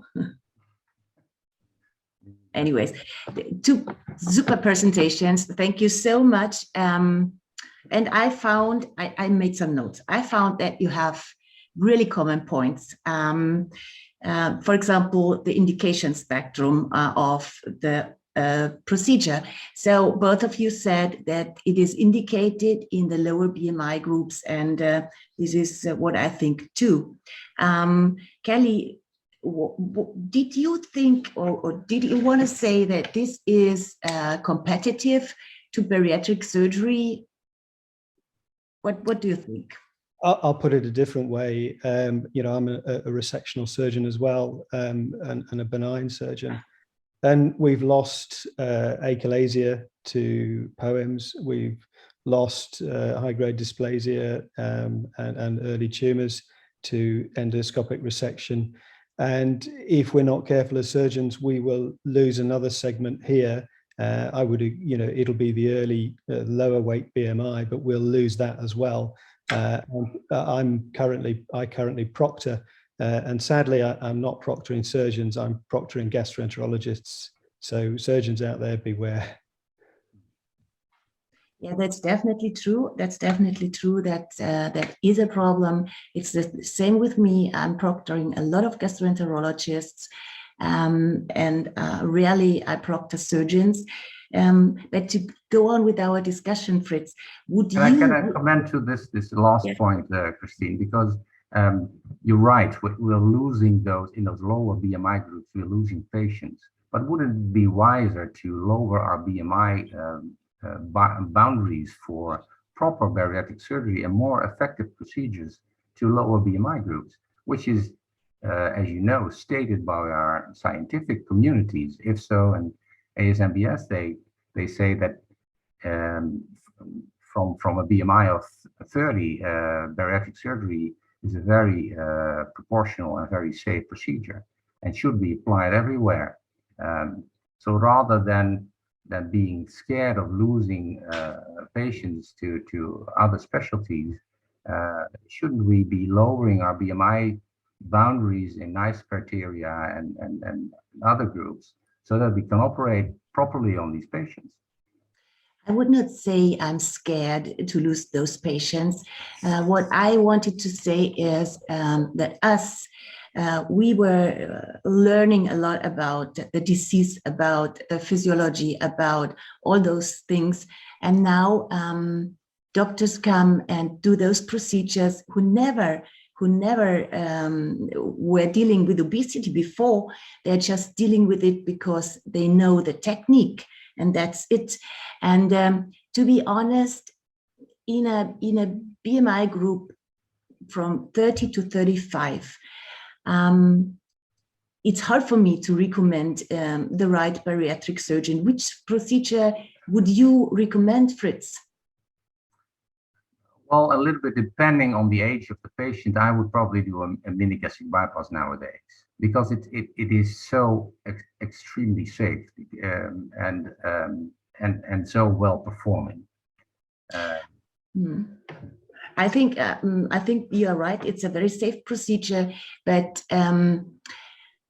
my problem with that in younger patients is, for example, the long-term deficiencies you can see really very, very frequently with OAGB. Jamie, what is your opinion on this? Would you do or would you offer surgery in patients with a BMI from 30 to 35, let's say due to, or as with the indication to treat a NAFLD? I think that's like a little bit like taking a 3 wood to putt on the green, if I'm honest, to use an analogy. I think that's too much of a hit. Part of my practice is a lot of revisional surgery, Frits, and my problem with that is you give a young patient a bypass and you'll see them again in 10 years with the weight regain, and where do you go from there?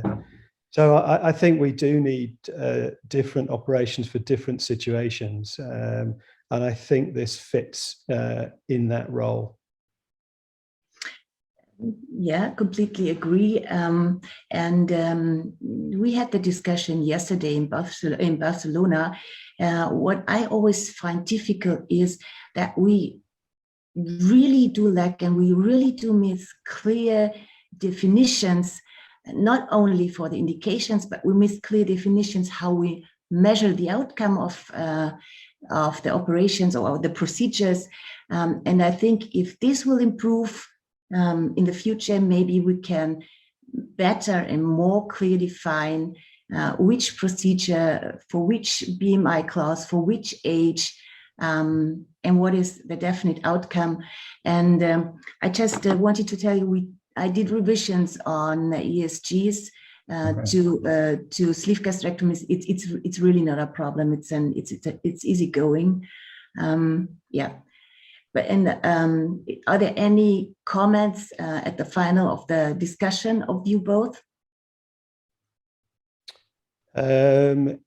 Yeah, I think one of the things I would say is I'm now old enough to remember the original data when we started doing bariatric surgery, and it's actually quite similar to what we're seeing here with ESG.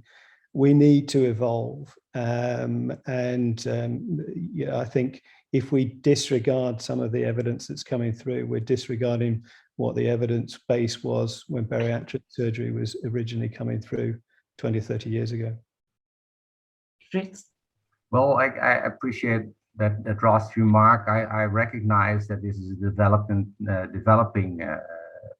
treatment modality, and I'm very interested in the progress that is made. And you need time to develop something properly. Nevertheless, my personal opinion about high pressure bariatric procedures is that it's always let's say it's challenging to think how this will turn out in the long run. And I'm to be honest, I'm a bit concerned about the worldwide application of sleeve gastrectomies.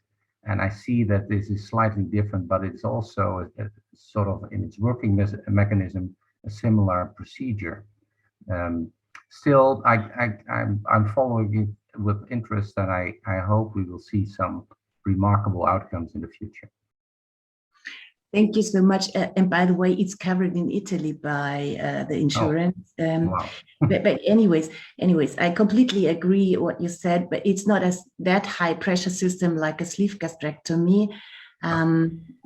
It's really different in its mode of action. But anyways, it's a developing procedure, and we have to see what is outcoming. I thank you so much. It was really a pleasure for me to chair you both in this debate, and an absolute honor. And I think we can go on now. And I will talk about the high pressure system now of sleeve gastrectomy. Very good. Thank you, Christine. Thank you, Christine. Thank you. Thank you, Christy, for joining us. And I can see Mr. Madhok is here, so I will let him introduce the next chair, please. Thank you, Bridge. Thanks, Sanjay, and thanks, Christine, Frits, and Jamie. I'm sorry I wasn't here from the start. I had a bit of an issue at home, but thank you so much. It was a very lively discussion. So moving on to the next speaker, next chair, I think it's Rupa, who is here with us. I can see her there. So Rupa is a very close friend of mine. She is a bariatric surgeon hospital in Yorkshire. Surgeon, she's the bariatric lead, and she is widely published, having been in the business for over the last 7 years, Rupa now. And she is a very active member of the TUGS group as well, and is a core member of the TUGS bariatric team. Rupa has also authored several book chapters apart from publications, and it's a pleasure to have her with us today. Rupa, thank you so much. Thank you very much, Bridge and Sanjay, for organising this meeting. I must say that it's truly an honour for having been invited to chair this session. Now, for this next session, the topic for our debate is going to be the endoscopic surveillance should be routine practice after bariatric surgery. As mentioned before, both our speakers are quite eminent members in the field of bariatric surgery. So speaking in favour of the notion is going to be Dr. Christine Stier, who, as you have already heard, is the head of surgical endoscopy at Sana Medical Center in North Rhine, Germany. And speaking against the notion will be Mr. Chandra, Cheruvu, who is a consultant bariatric surgeon at University Hospitals North Midlands. So without further ado, I will hand you over to Christine Stier. Thank you, Rupa, for your very, very kind introduction. And I'm going to share my screen. And begin. Yeah, I will talk in favor of the motion of whether endoscopic surveillance should be routine practice after bariatric surgery. And of course, this is my absolute opinion. And I will begin with my case mix disclosure. You can see I do 38% of endoscopic procedures, the rest normal bariatric procedures, but I do endoscopy on all those patients. So let me begin with a counter question. Why is endoscopic surveillance routine practice in the prevention of colon cancer? And I went to the site of the German Ministry of Health, and the answer is very, very, very simple, because earlier is better. Earlier detection is better than late detection of a disease. So what means this in transfer to our 3 standard procedures, which are sleeve gastrectomy, Roux-en-Y gastric bypass, and one-anastomosis gastric bypass? And I will tell you, look at this amazing cartoon of the gastroesophageal junction that was published last year in the New England Journal of Medicine. And please note this highly complex construction of anti-reflux barrier from the stomach to the esophagus. And please focus on the fantastic function it has that allows for swallowing even standing upside down, at the same time preventing reflux. And what we do with our procedures, we break down the angle of His, which is one part of this miraculous second gate we have that provides anti-reflux. And we know that we create a high pressure system with the sleeve gastrectomy in opposition to the bypass procedures. And we know that since in 2016, Nyon published his manometrical paper on that. But we know much more. We know this with 1A level evidence, as the group, the Mayo group from Rochester around Baham Abodayev published this meta-analysis, which demonstrates clearly that the intragastric pressure is rising after sleeve gastrectomy, and much more, that there's a second fact that with this Roux-en pressure, there is an ineffective esophageal motility that really alters the esophageal clearance. But moreover, we also alter the esophageal clearance with the Roux-en-Y gastric bypass. And if you look at the first swallowing of this publication, you see that there is an altered clearance of the esophagus, even with Roux-en-Y gastric bypass, although a hiatal hernia is, when a hiatal hernia is present, this is one fact that induces this. So what do we have to fear? What we fear is clearly reflux. And we know there are several publications on reflux after sleeve gastrectomy. We always fear the acid reflux, but we also know that in a lot of cases, there's bile in the sleeve gastrectomy that often comes up to the esophagus. We fear mixed reflux after OAGB because the rendezvous of the bile with the nutrition is really directly below the pouch. We do not fear so much reflux in Roux-en-Y gastric bypass, which we even offer as anti-reflux procedure. But what we really fear is this. You see, this is a sleeve gastrectomy here in the inverted view.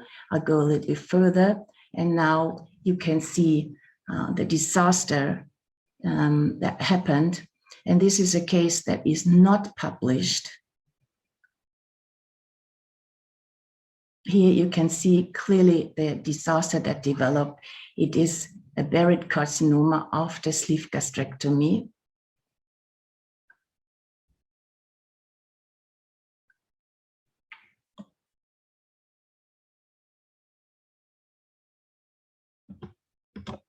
And here is a second case showing up at the same institution 3 months later.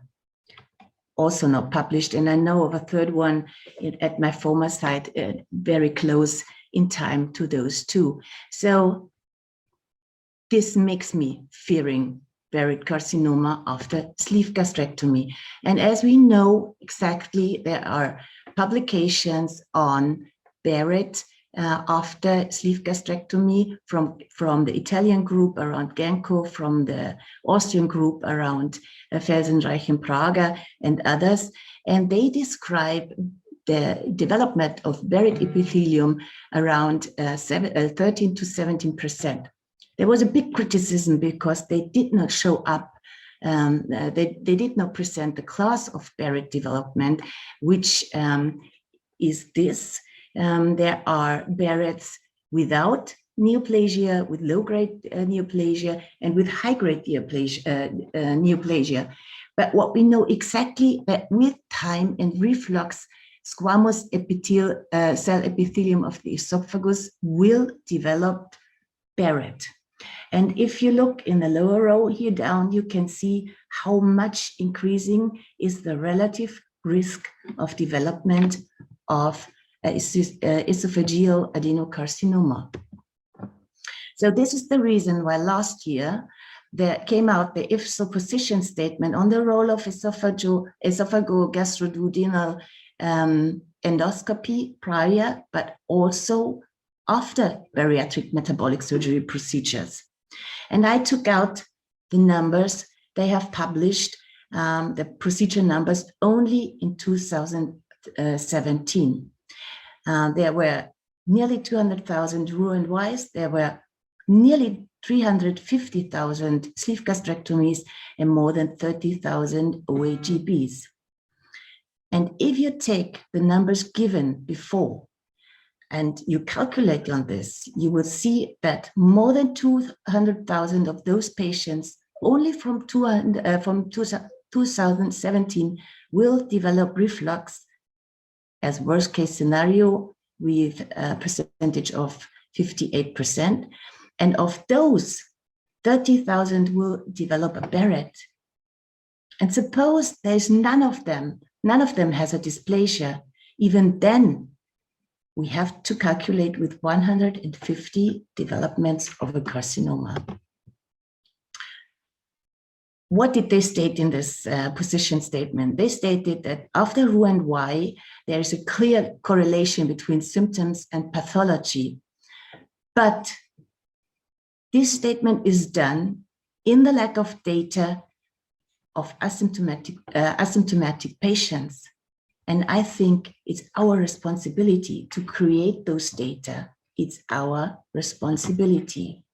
And so I agree completely with the statement that says that an endoscopy should be undertaken routinely for all patients after bariatric surgery at 1 year and then every 2 to 3 years, at least after sleeve gastrectomy or OAGB.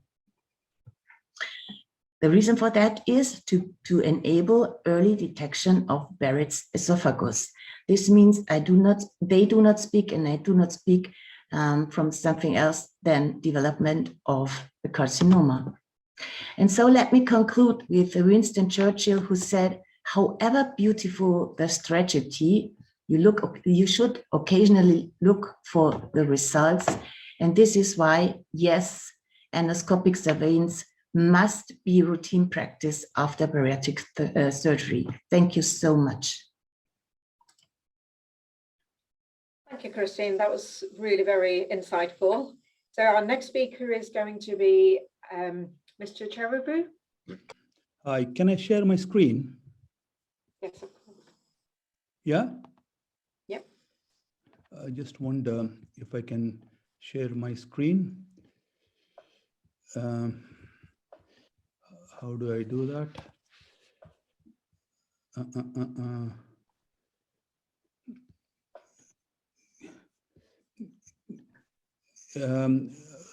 these guys have In my the middle of the bottom of your screen. Hello, sir. Yeah. There's a green icon named as a share screen. Okay. Name me as a share screen now, so that so to share the screen so I can do that. Yeah. Yeah. Have you got your my screen? Screen is visible, sir. Yes, your screen is visible, sir. Thank you. I'll go to the top. Right. Is that visible now? Yes, Can you all sir. see that? Thank you very much. Christian, there's a wonderful argument in favor. Thank you very much. And Rupa, superb introduction. Thank you very much. And at the outset, I must congratulate Sanjay for the excellent program he's put through once again. In fact, to match time zones for 5 continents from different countries is not an easy job. I don't know how he has done it. And I must congratulate Chetan also for joining and Bridge Madhok for the excellent job they have done. Right. I've been tasked to talk about or against endoscopic surveillance post-bariatric surgery. Excellent. Let's move on. Just an overview about the position statement published by 1 second, I'll just take a photograph of screen.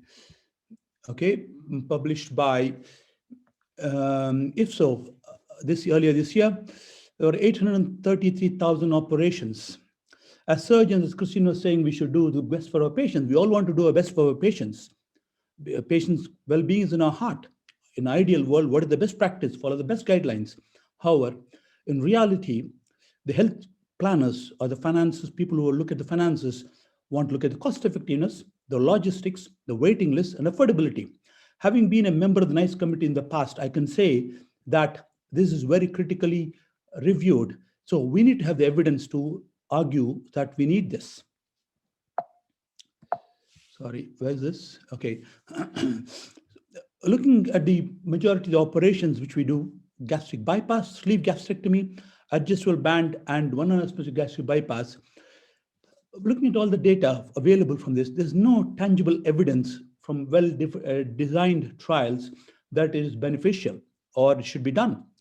Emphasis mainly from large series, even the IFSO data is based on large series, and reports from experts or their personal opinions. So again, this doesn't cut ties with NICE or any health planners.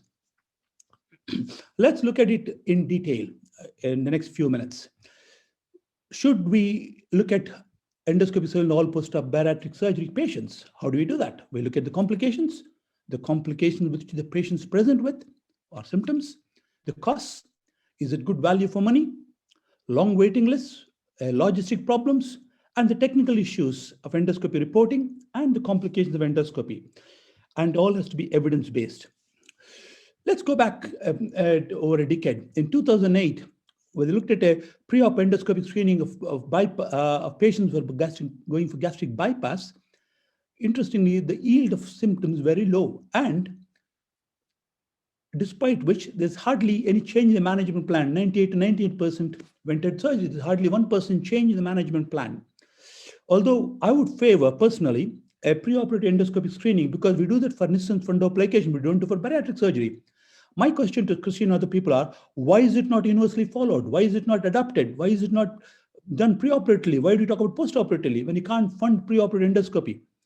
The ASMBS position statement published recently looked at, this was discussed yesterday in the endoscopic debate as well. 7 studies in Barrett's identified only 2.7% of Barrett's esophagus in the studies.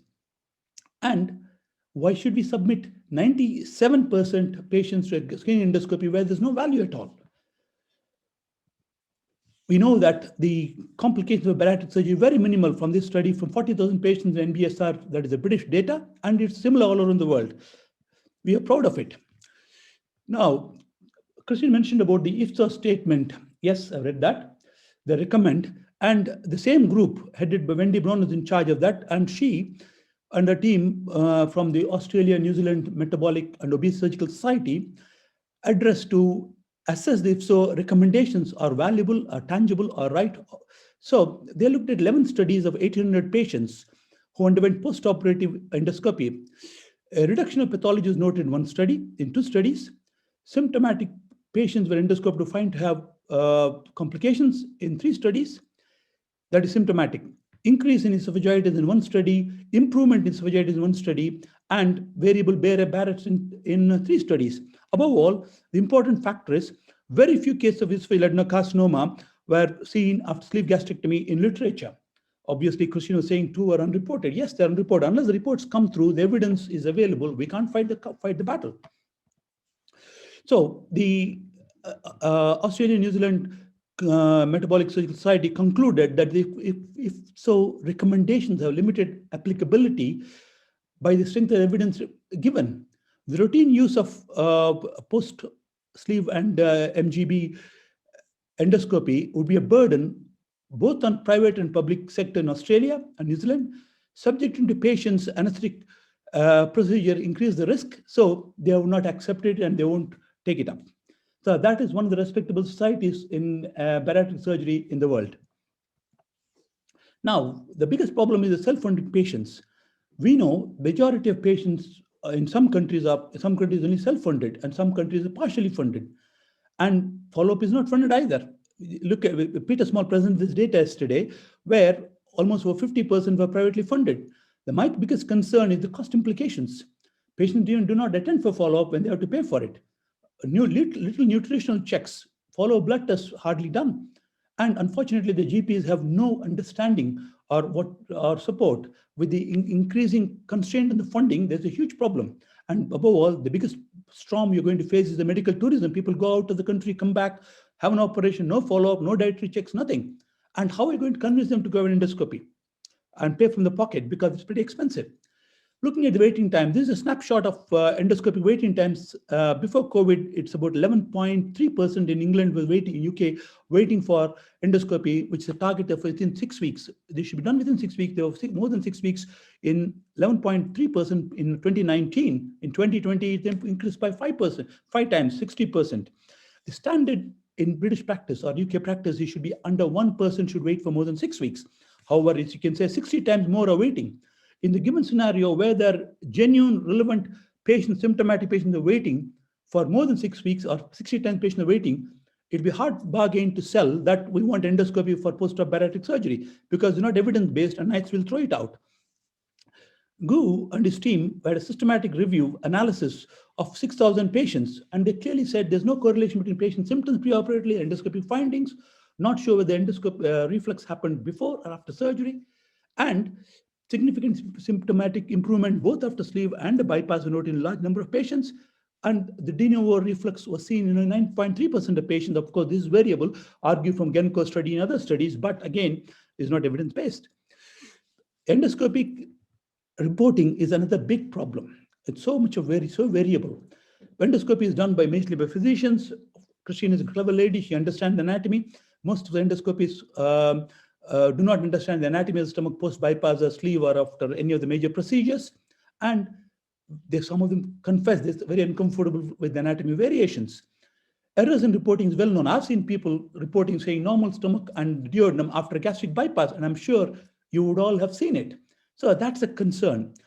And yesterday, this was highlighted yesterday about the significance of hypoxemia following endoscopy in bariatric patients. 12,000 patients studied, and there is a huge 9% in class 3 obese patients with significant complications. Again, this is a serious concern. Looking at the cost utility analysis for endoscopy, patients over 50 years of age for esophageal gastric cancer, it's quite expensive. That's why it's not been taken out universally. That's why they say symptomatic or red flag symptoms only endoscope, not like colorectal cancer, as Christine quoted, because in colorectal cancer, the high incidence of pickup rate and early management, curative intent, whereas in esophageal cancer, it's less proven, apart from Japanese doing gastric endoscopy screening program, but nowhere else it happens. So in bariatric, there's some evidence. Now, how are you going to convince people about how long we should do, what age should she start, what should be the frequency, and who should do them? So all these have got significant implications.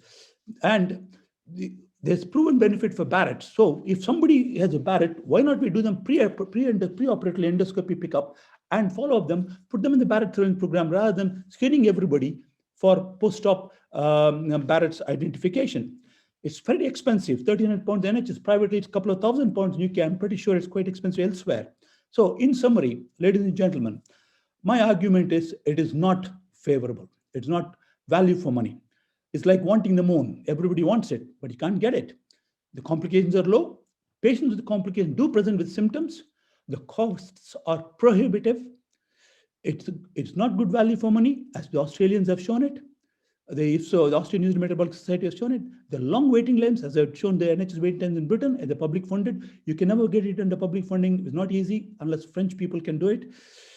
It's a logistic nightmare for the planners, technical challenge because endoscopy is not comfortable, and above all, the complications are massive. So I rest my argument saying that currently there's no evidence for routine surveillance endoscopy post-bariatric surgery. The scarce resources are funded, especially after the COVID, we have got scarce resource funding. We should use the funding for whatever we have on pre-operative endoscopy rather than post-operative endoscopy. Thank you very much.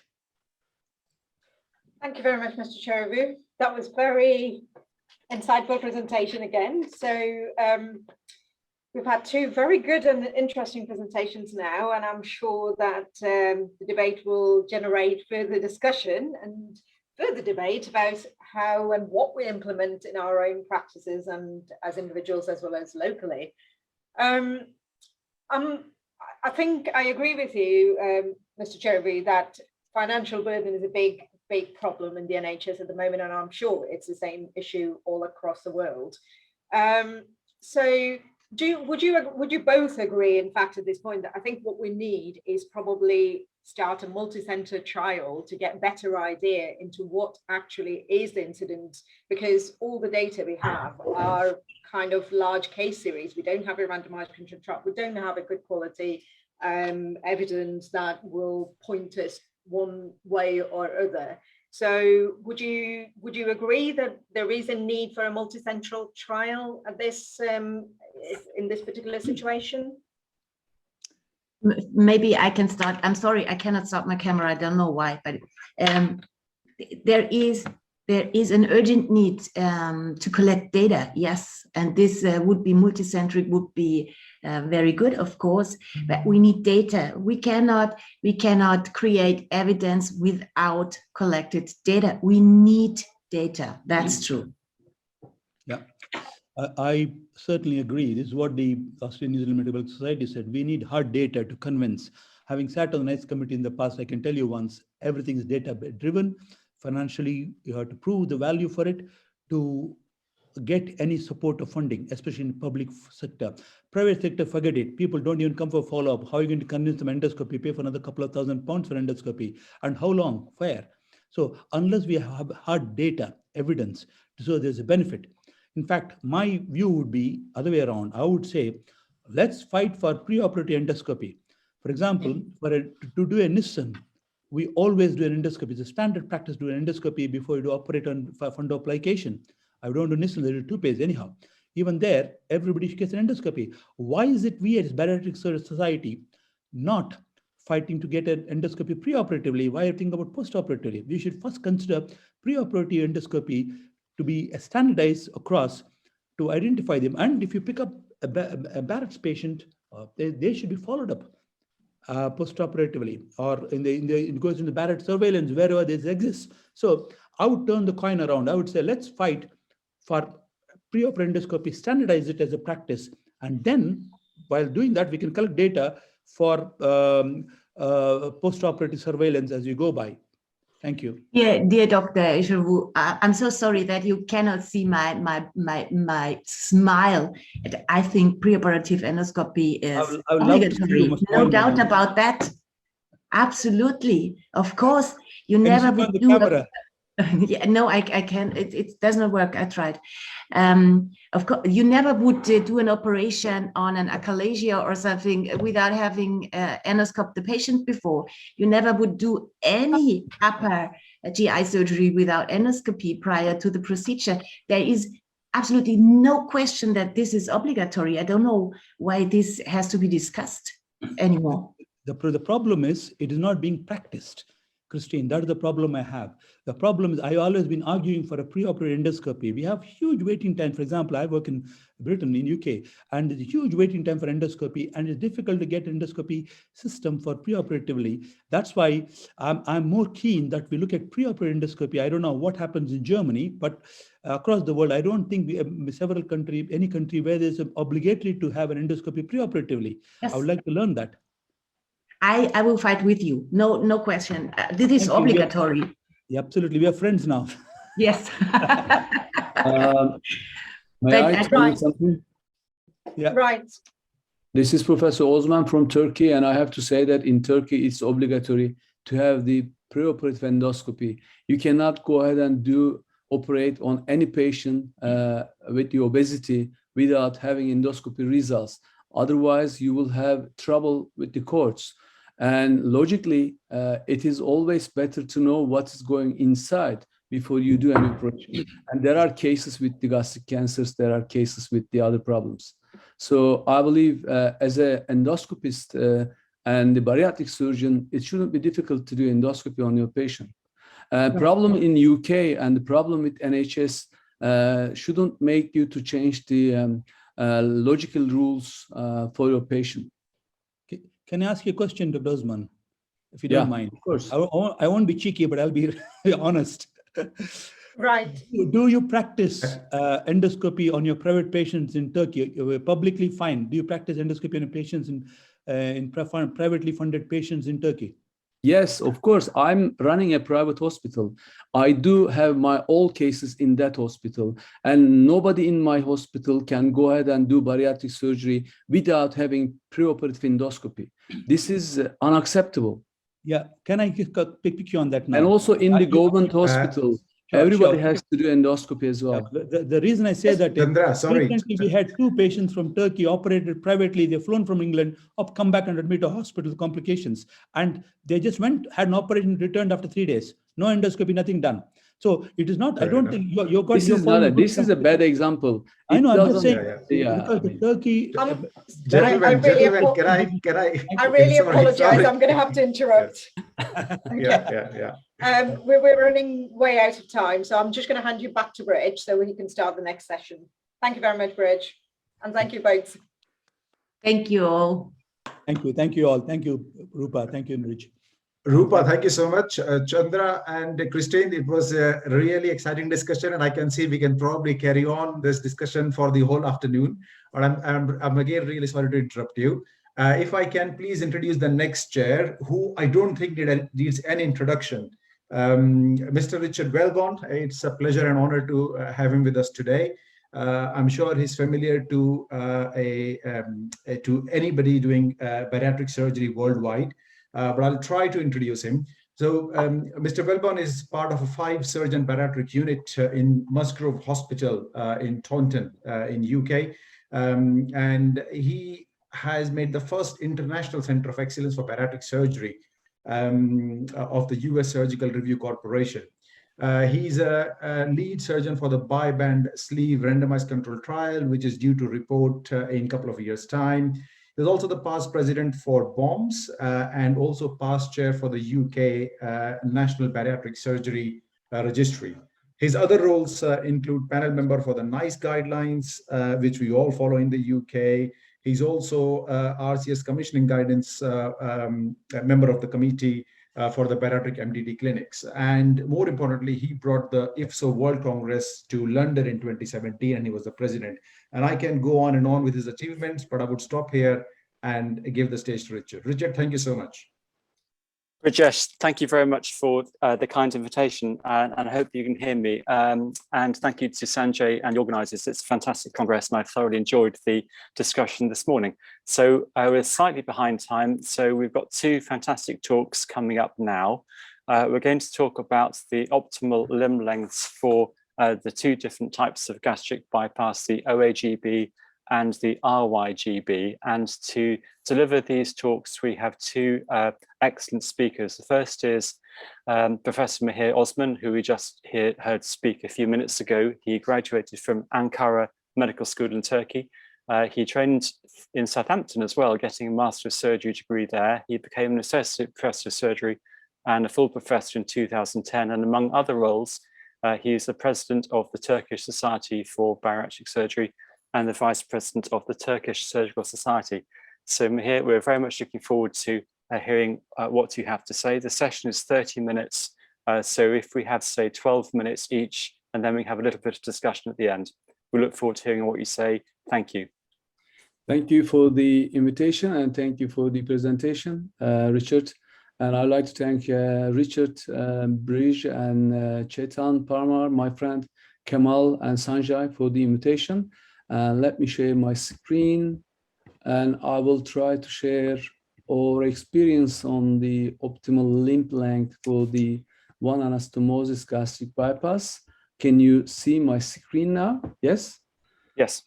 So if I start with the, oops.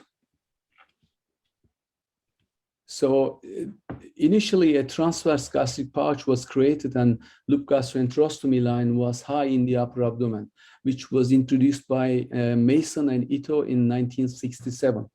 And then formation of the anastomosis was technically difficult. And since it was close to the esophagus, and therefore these procedures were complicated with alkaline reflux esophagitis. In time, dilatation of the fundus occurred, which led to failure of the technique as a bariatric procedures. In 1997, Rutledge introduced mini-gastric bypass with the gastric pouch parallel to lesser curve and the loop gastroenterostomy, and the fundus left outside the pouch. 200 centimeters from the triceps ligament was used as an anastomosis. In 2002, first laparoscopic MGB was done by himself. It was popular after 2006, and it was called as single anastomosis, gastric bypass, one anastomosis, gastric bypass, but I still call it as MGB. And first robotic series done by my friend Arun Prasad, published in 2014. And MGB International Club was organized in 2015. And Angrisiani, in his paper in 2018, pointed out that it is the third commonly performed procedure at the moment. So when we look at the advantages of the MGB, there are some certain advantages we will discuss later on. And also when we look at the papers, which my paper is there as well, and published in Obesity Surgery and another paper, and the technique was applied with the acceptable rate of weight loss and the acceptable rate of resolution of the metabolic disease, including diabetes and hypertension and lipidemia as well. When we look at the rate of excess weight loss, it was different between the years, but there are new papers and show that it's safe and it is acceptable even in the 5 and 10 years period of time.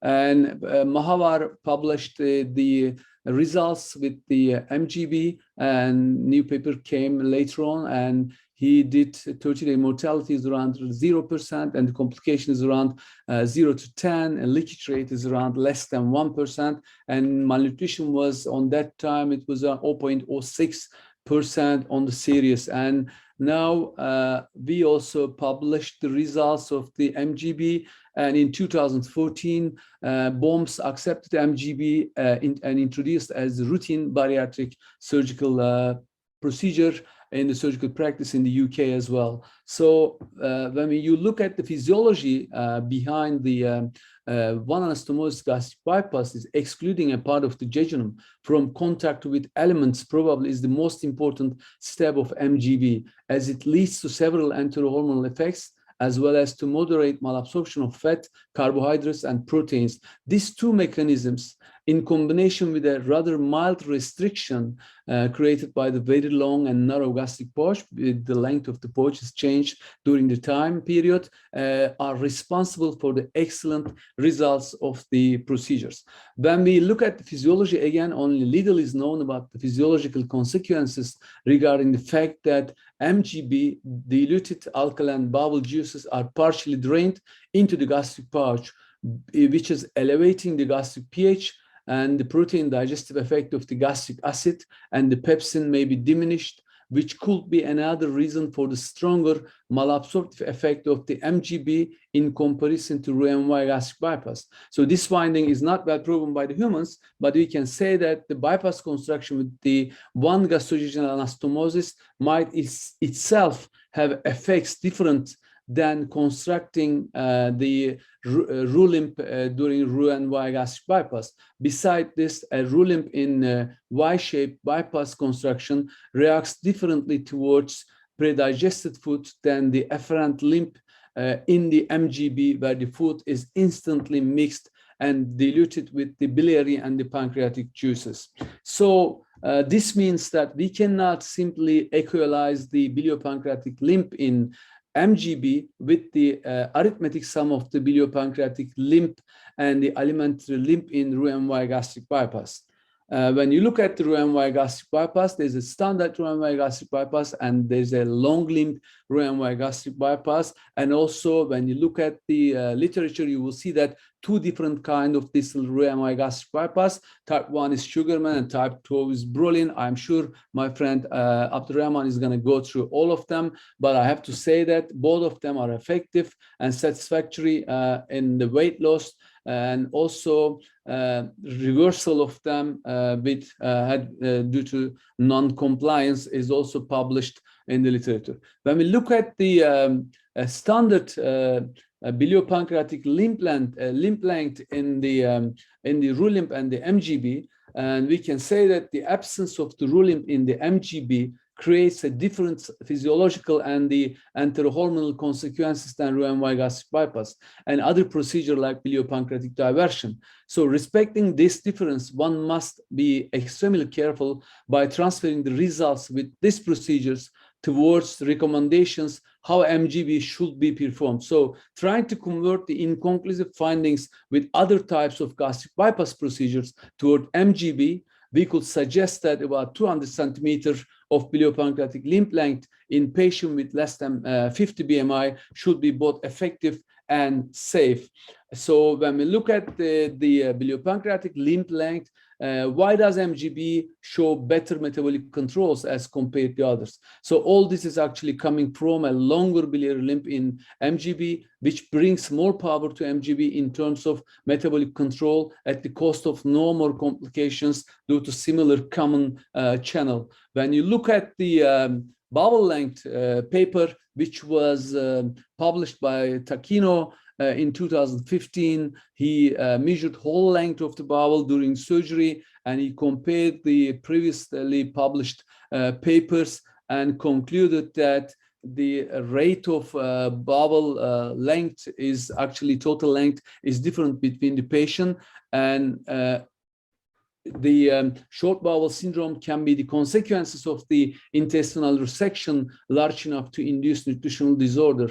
Malabsorption and diarrhea will be dependent on the extent of the resection, whether the terminal ileum is preserved, and the function of the remaining small bowel, and the ability of the shortened intestine to undergo functional adaptation. As a bariatric surgeon, we do not normally resect portion of the bowel, but rather exclude them from the intestinal continuity by bypassing significant portions of the intestine. So while discussing the ideal length of the bypass, we must remember the limitation of the bowel measurements intraoperatively, which is actually influenced by the degree of stretching of the bowel, effects of the anesthetic drugs, surgeon's accuracy, and the difference in the patient's sex, age, height, and the length of the jejunum as well. So bariatric surgeons can choose between different measurement methods, but the fully stretched method being the most repeatable one. So as you can see in this video,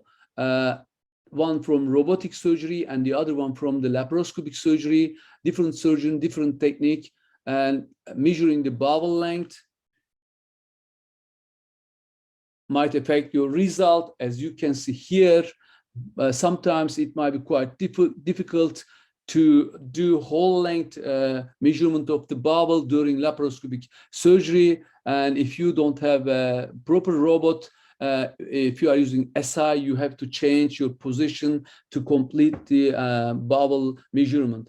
Caution should be applied when performing malabsorptive and revisional procedure. A significant number of patients will have a small bowel short enough to risk the nutritional consequences. In this bariatric and metabolic surgeries, it's wise, therefore, to measure the whole length of the bowel, or at least length of the bowel that remains distal to the excluded segment. So the measurement of small bowel length can help to interpret the results of different procedures. Finally, the further investigation on the importance of jejunal length on the weight loss and metabolic surgery is necessary, I have to say. So what is the optimal length and why it is so important? Let's go through the published papers. If you look at the papers from Rutledge, Kullar, Cavalier, and Lee, they applied mainly fixed limb lengths of 180 to 200 centimeters during MGB and found weight loss failure of maximum 5%. Only between 0.2 and 1% of the patient had to be revised for excessive weight loss or malnutrition. But the tailored approach to BMI, as described by Lee in 2008, with 2 years follow-up in 644 patients, and then followed up by Italian group by Musella, and then the Taha in Egypt did the tailoring as well. And it must emphasize that Taha was using omega loop instead of standard MGB. Only Carbajo was the person who systematically measured the total bowel length and tailored the biliopancreatic limb both on TBL and on BMI. In detail, they bypassed about half of the small bowel, adding an additional 10 to 50 centimeters to BPL according to patient's BMI. So, however, they made sure not to leave less than 200 centimeters common length distally. So in practice, they usually bypass 250 to 400 centimeters of the jejunum, and in 12 years' time, their results were excellent with the weight loss and without any malnutrition seen in their patients, as they published in this paper. As you can see here, no malnutrition and no reoperation due to malnutrition in that paper. So there is a debate in the literature on the importance of limb length in relation to weight loss results, occurrence of malnutrition, and resolution of comorbidities, diabetes in particular. So situations that may determine the choice of the limb length include the overall illness of the patient, diabetes, older age, heart disease, a vegetarian diet, and problematic follow-up. So you can either use standard length for the anastomosis, or you can tailor during the surgery. If you use standard, you can use longer BP length or shorter BP length. So when you look at the papers, the Jammu, in his Indian experience with vegetarian patients, found that bypass more than 200 centimeters should be avoided with liver disease, nephropathy, and total bowel length shorter than 800 centimeters in patients. So he recommended bypass more than 250 centimeters only after having measured whole bowel length and found that if it is bigger than 800 centimeters, especially in super obese patient. If you look at the published paper by Ahuja, he compared the three different lengths, is 150, 180, and 250 centimeters BPL length during one-anastomosis gastric bypass. He concluded that 150 length is adequate with very minimal complication and good results. 180 can be used for the super obese patient, and 250 BPL should be used with caution as it results in higher nutritional deficiencies. So when you look at the other papers by Slakter,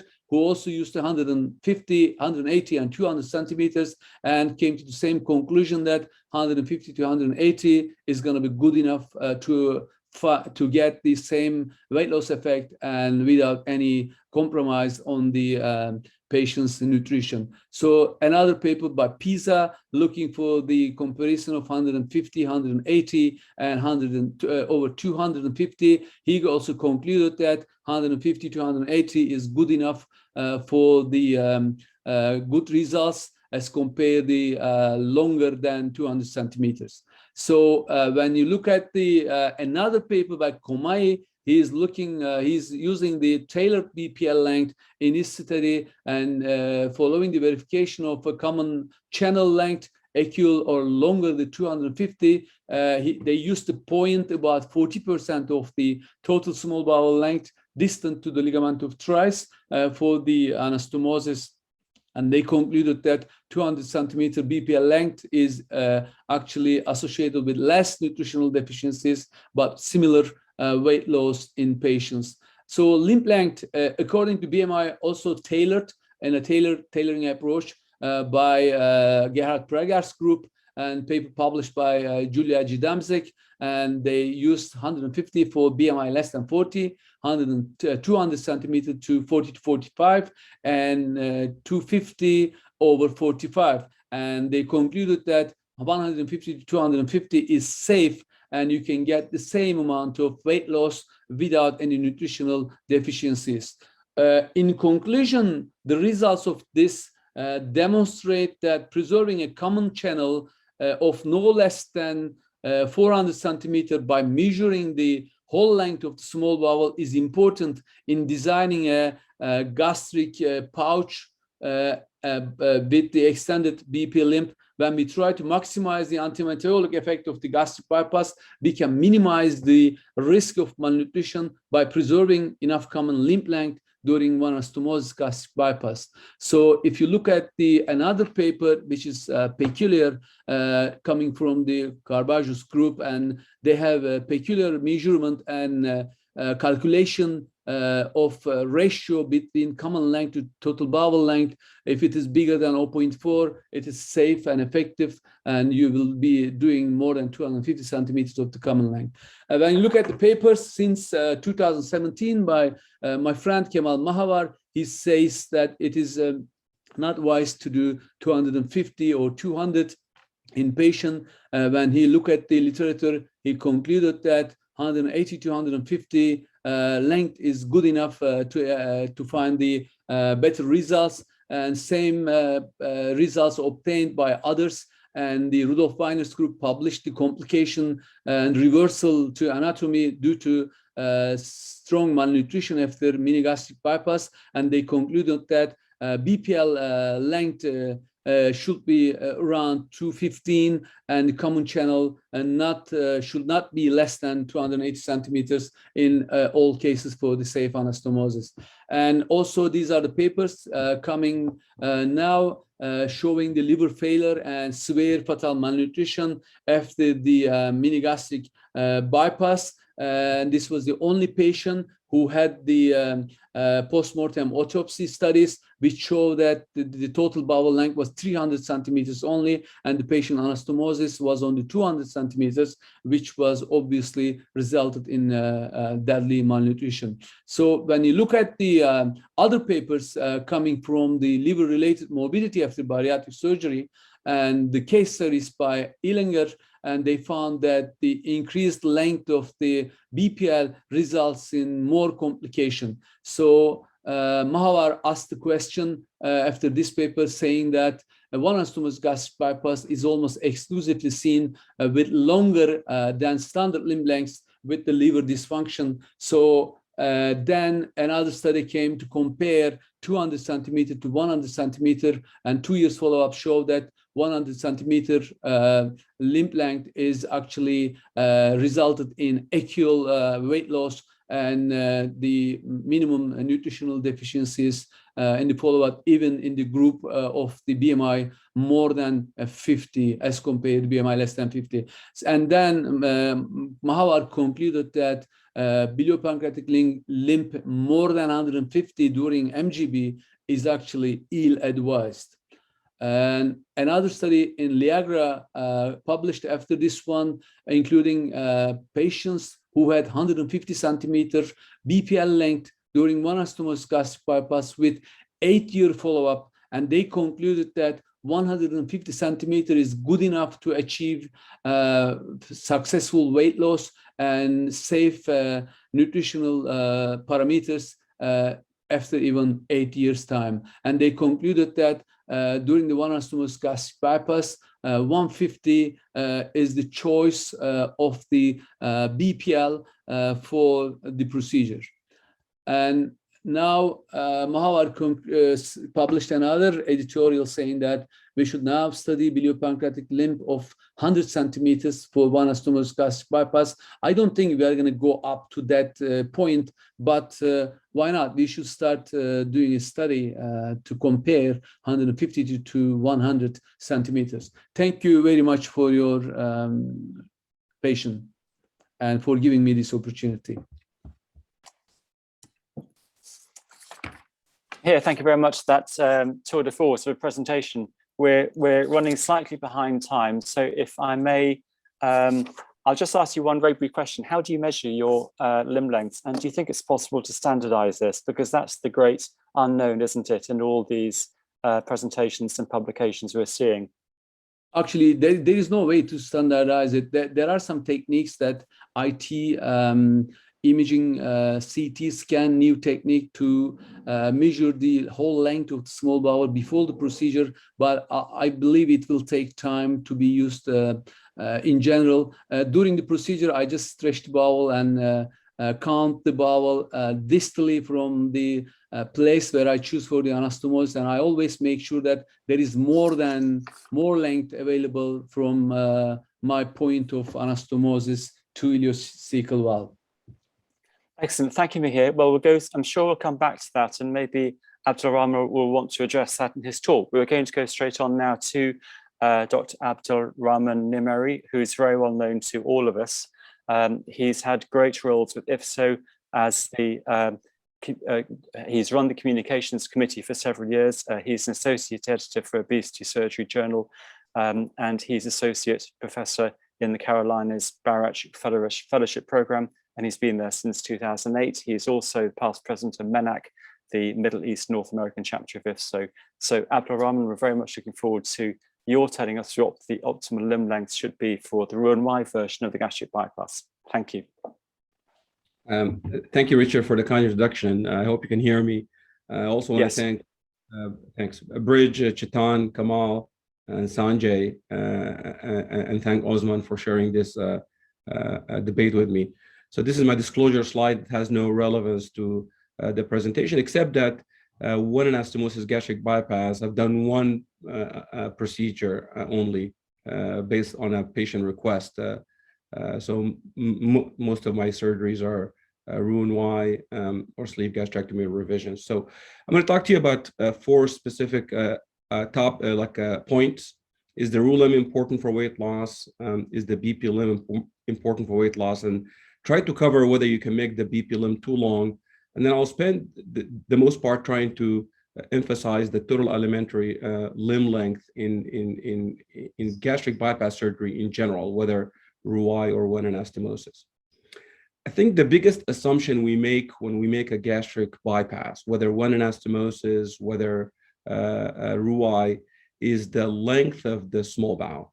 And the Takino study that was mentioned by Dr. Ozmen, shows that the small bowel length could be between 350 and 1050. I just want you to keep this in the back of your mind, is that the longer you make your BP limb, if you do not measure the common channel, you might end up with a very short total alimentary limb length if your patient has short bowel.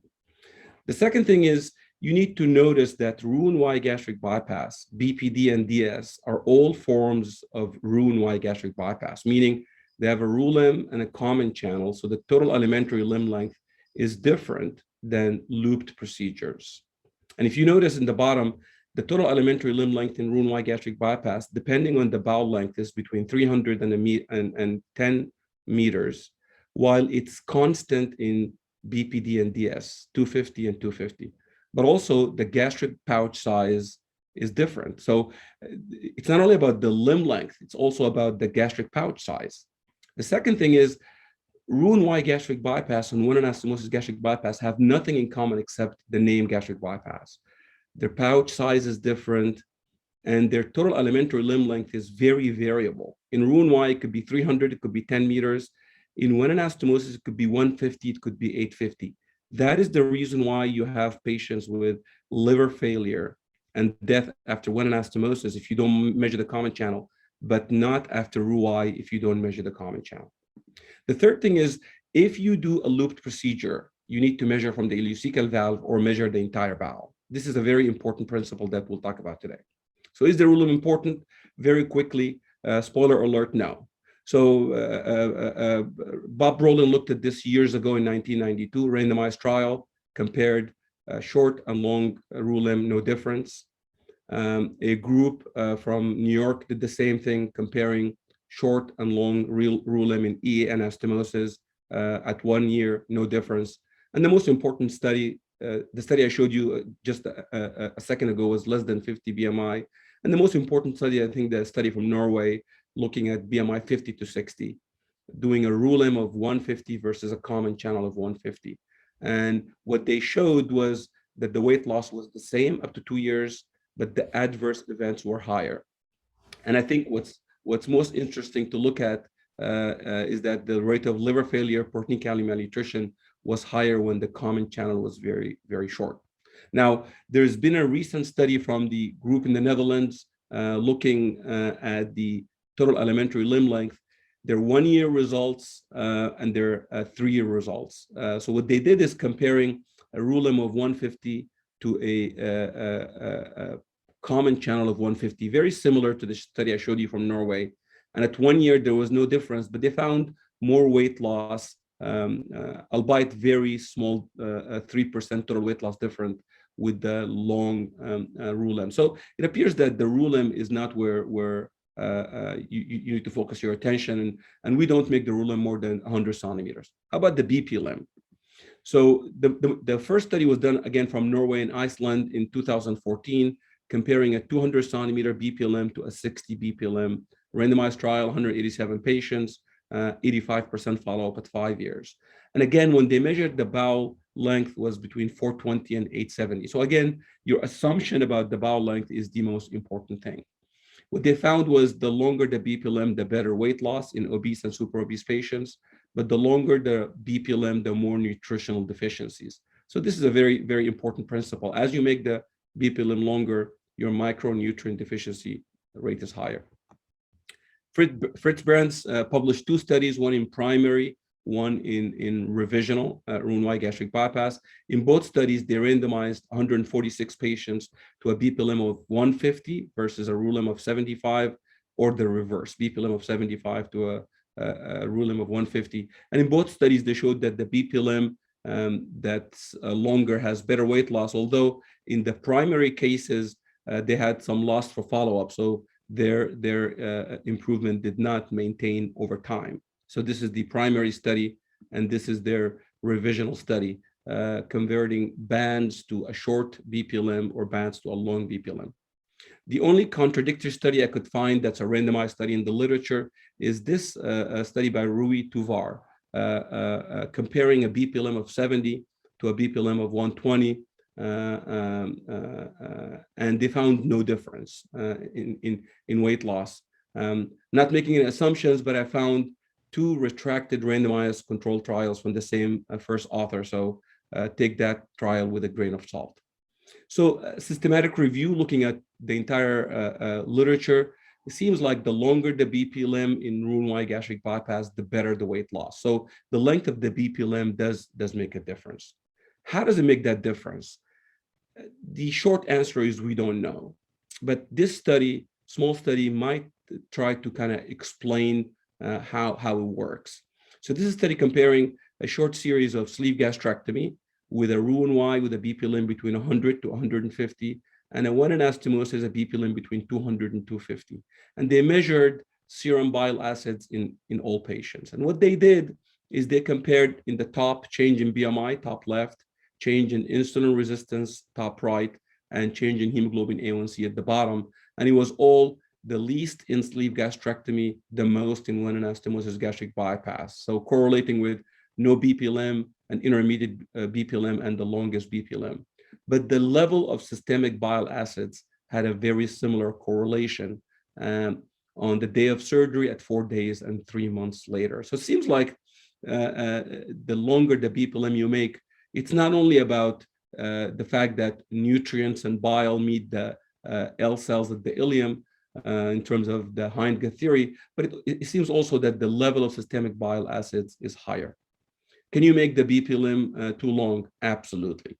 I think the Omega multi-center randomized controlled trial published in the Lancet have shown us that if you exclude the same amount of small bowel, 200 centimeters in Roux-en-Y, 150 Roux limb, 50 BP limb, versus the same exclusion of 200 centimeters of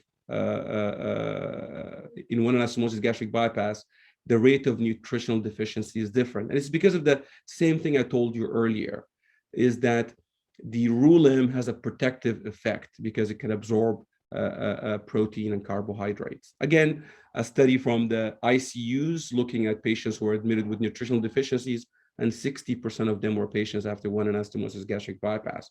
A large reversal series by Chevalier showing that when the BP limb is more than 200, the rate of reversal is higher, and several reports by Kamal Mahawar, as showed by Dr. Ozmen, showing that when the BP limb is more than 200 or to 275, the nutritional deficiencies are higher, and it could reach like patients like he showed, but there are other patients who also died. So my question to you, why is that the case? Why are we seeing these deaths in one-anastomosis gastric bypass, but we don't see them reported as often with procedures as robust as BPD, DS, and SADI? I'm going to spend a few minutes to explain to you the total alimentary limb length. So this is a letter to the editor that I published at SWORD in 2017. You can look it up, but I'm going to give you the gist of it. I'll spend the next 2 minutes explaining this busy table to you. So at the top, again, your assumption about the small bowel length. So based on Taquino study, it's 690 as a mean, but it could be as low as 350 and as high as 1050. And I'm going to explain to you the different procedures. So in the top row, you can see BPD on the left, DS following it, SADI in the middle, one-anastomosis after it, DJB, and then Roux-en-Y. And I want you to only focus on the bottom, the second to the bottom row, which looks at the total alimentary limb length. Notice that BPD, SADI, and DS, if we assume in the top left corner that the patient's small bowel is 600, which is the biggest assumption we're making, the total alimentary limb length is constant, but it is 400 in one-anastomosis, acceptable, 350 in DJB, acceptable, and 550 in Roux-en-Y. If we change the assumption and make the small bowel length 400 centimeters, BPD, DS, and SADI, again, total alimentary limb length is constant. No one is going to die from liver failure. But now one-anastomosis gastric bypass, the total alimentary limb length is too short, DJB even shorter, but the Roux limb adds a protective effect to Roux-en-Y gastric bypass.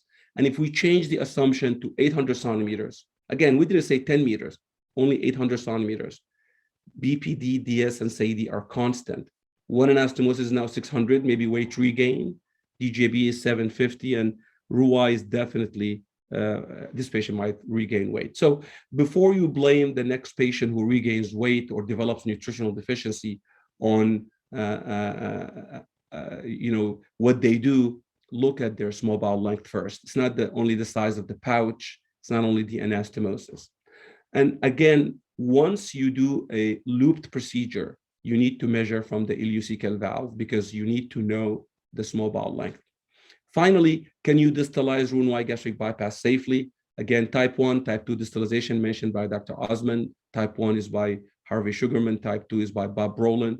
So initially, Harvey Sugarman did this study where he distalized the length exactly like a BPD, 50 common channel, 200 Roux limb, and 5 out of 5 patients needed to be revised and 2 died. And the entire distalization series published, you can see it in front of you. So with a 50 common channel, there is 100% protein calorie malnutrition. With 150, 43.7, and you can see the rest. So to just give you the summary, before I give you the summary, I want to show you this study, important study from Norway, to illustrate that it's not only about the total alimentary limb length. So this is a retrospective. This is a series of 187 patients. And I want you to pay attention to the differences in the BP limb length. Group 1, short BP limb of 60. Group 2 and 3 had the same BP limb length of 200. But notice the common channel. It is different. 150 in group 2, 200 in group 3. Again, acceptable, impressive follow-up, 95%, at 2 years and 52 at 10 years. And this is again a schematic description. Group 2 and 3, a longer BP limb, but group 2 and 3 have a difference in the common channel. So the total elementary limb length, if you look on the in the right column, the most right, was the same in group 2 and 3, and the BP limb was the same. What did they find? The weight loss was better when the BP limb is longer, but the rate of nutritional deficiencies is higher when the common channel is shorter. So it's not only about the total elementary limb length, it's also about the common channel. And we recently did a systematic review where we looked at the entire literature of distalization, 21 studies published between 93 and 2020. And what we found was that the rate of protein calorie malnutrition is quite variable, 3% to 60%. But the most important thing is you should not make the common channel less than 200, and you should not make the total elementary limb length through uncommon channel less than 400. Again, more studies are needed. So it's all a balance between protein calorie malnutrition and weight loss. So take-home messages and conclusion: the length of the roux limb, I don't think matters as much. The optimal length, BP limb length is really unknown. So you need to measure the entire small bowel, and we need to do that for years to come before we can have answers. But the bottom line is the longer the BP limb, the more weight loss. The longer the BP limb, the shorter your total elementary limb length. And if you're doing a loop procedure, unless you measure from the ileocecal valve, you're going to get in trouble. Longer BP limb doesn't cause weight loss only because of distal delivery nutrients. There's other mechanisms, maybe higher systemic bile acids. And we should not call patients procedures procedures causing malnutrition, because the malnutrition doesn't happen because of the longer BP limb. It happens because of the shorter total elementary limb length. And in Roux-en-Y gastric bypass, if you distalize, avoid a total elementary limb length less than 400, avoid a common channel less than 200. I'm going to stop here, and I'll be happy to answer any questions. Abdelrahman, that was a fantastic presentation. Well done. We've got a room for a couple of questions. Can I ask you the elephant in the room to get the ball rolling? How on earth are we going to standardize measuring limb lengths throughout the world? Because this is the great unknown. People talk about different limb lengths, and actually they're measuring it differently. Do we have to use a tape measure? Do you guess? Do you put stickers on your forceps? How do you do it? How are we going to meet this challenge? Sure. I think it's an excellent question, but I would actually even propose a question before it that the Scandinavians have answered. We need to measure the size of the pouch. And there's an easy way to measure it, how many cartridges you use. The Scandinavians have shown that if you take more than 145 millimeters to create your pouch is too big, and every increase by 1 centimeter leads to 14% of marginal ulcer, probably leads to also more weight gain. So the studies looking at measurements have shown that measuring on the anti-mesenteric border is probably the best way at moderate stretch. Tape is more accurate than instrument, but tape is cumbersome. I think the easiest way is to just buy instruments that have markers on them. So I just have 2 instruments that have a 5 and 10 marker, and I measure on the instrument with moderate stretch. And it begins by everybody measuring. And if you measure as a percentage, you'll be okay. Mahir, can I ask you to comment on that? What do you use? Yeah, I do use the same technique, but I have 3 surgeons working with me. Every time when we repeat the same technique and same count, we found the different places. So it is not reliable. There is a paper from Heidelberg group looking for the IT navigated intraoperative measurement of the small bowel. So it's experimental at the moment, but I'm sure we will find a way to find the exact places which is going to be repeatable for every surgeon wherever you do the operation. Otherwise, we are saying that 250. I mean, I used to work with Mitch Rosden. He was saying that he's counting something like 300, but he knows that he's on 250. So it doesn't work like this, you know. I mean, when you write something on that, it should be repeatable for everyone. So I do stretch the small bowel. I have a measurement length and the mark on my grasper, and I just try to measure like that. But as I said, every time I do the same, I find the different places for 200, 250. So it is even unreliable to say that 150 from a different paper is actually the same 150. That's the challenge, isn't it? One other question to ask: how do you rationalize this, that you make a limb length of say 150, and for whatever reason in the future you go back into the patient, it's not going to be the same length, it will have contracted to 100. How does that factor into all our considerations? Well, it is Abdelrahman, what do you think about it? Abdelrahman, yes. I mean, I think like at the end of the day, like Mahir presented many papers where surgeons with one-anastomosis gastric bypass are saying 250, 400, 150, 100. The length of the limbs itself is not the only factor.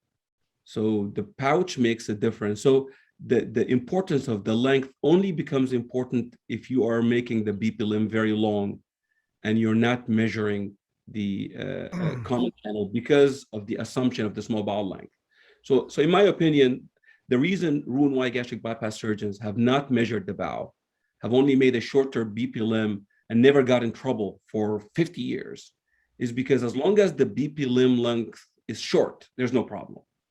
The problem arises when you lengthen the BP limb more than a meter. And I think in all those patients, you need to measure from the ileocecal valve, or once you finish measuring, make sure there's more than 300 to 400 centimeters of common channel. So it's not about the measurements and how accurate they are. It's about the small number of patients who have a short bowel to begin with. And if you make the BP limb longer, that the patient was presented who died with only 300 centimeters small bowel. So that's why I don't think the differences in measurement is the problem. The problem is not measuring. So final question to each of you briefly. What do you think of the idea that we should move away from using specific lengths of bowel to measuring the proportion of the total bowel? So if you've got a bowel that's X length, you're going to make your biliary limb a proportion of that X rather than a specific centimeter measurement. That would get us around the problem of worrying about the common channel length, if we talk about proportion of the bowel that we're basing our measurements on. So this is actually, yeah, go on. No, please. No, go on. Quick reply from each of you, then we finish. It was actually done previously, and papers looked for the counting 40% of the whole bowel length instead of counting 150, 180 centimeters.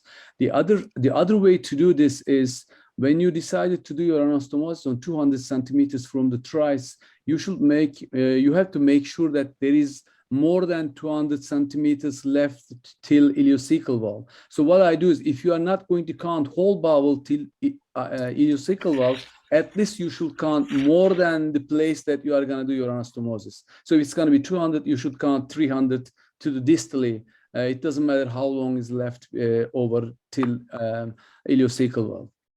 Quick reply from Abdelrahman. Patient safe, yeah.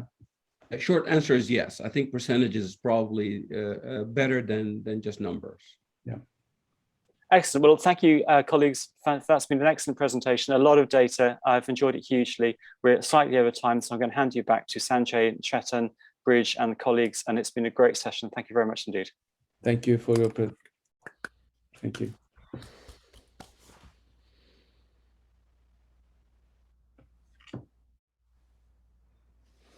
Sanjay, Chetan? Yeah, thank you very much for this excellent session. Thank you, Richard and team there. And now it's my pleasure to start the next session, which is the academic session. And I would like to introduce the chairs here. I can see the whole panel and team have already joined. That's a pleasure. First of all, I would like to introduce Miss Cynthia Bogue. She's a close friend of ours, works in London. She's a bariatric consultant. She's quite active in academics. She's a council member of the BOMS. She's a council member of the OAGS, and she's a regional advisor to the Royal College of Surgeons of Edinburgh as well. So welcome, Cynthia, for this session. And second, I would like to introduce another colleague and friend of ours, N. Balaji.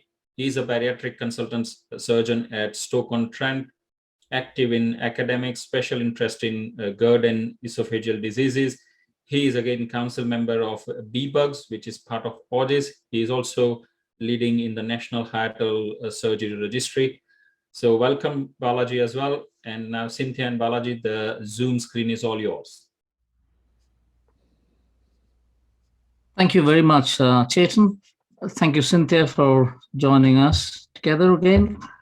The academic session. There is a saying, the dumbest thing about mistakes is not learning from them. So the first topic in our academic session is making bariatric surgery safer, and this would be presented by Bridge Maddock on learning from mistakes. Bridge is a good friend and a colleague who's a consultant upper GI and bariatric surgeon at the Derby and Burton Hospitals NHS Trust.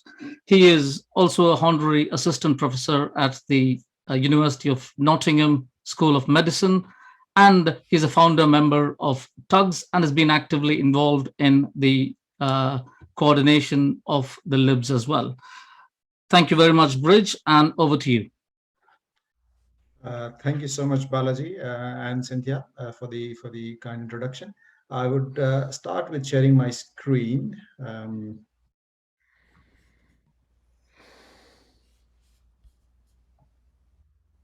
I hope you can see that okay and hear me okay as well.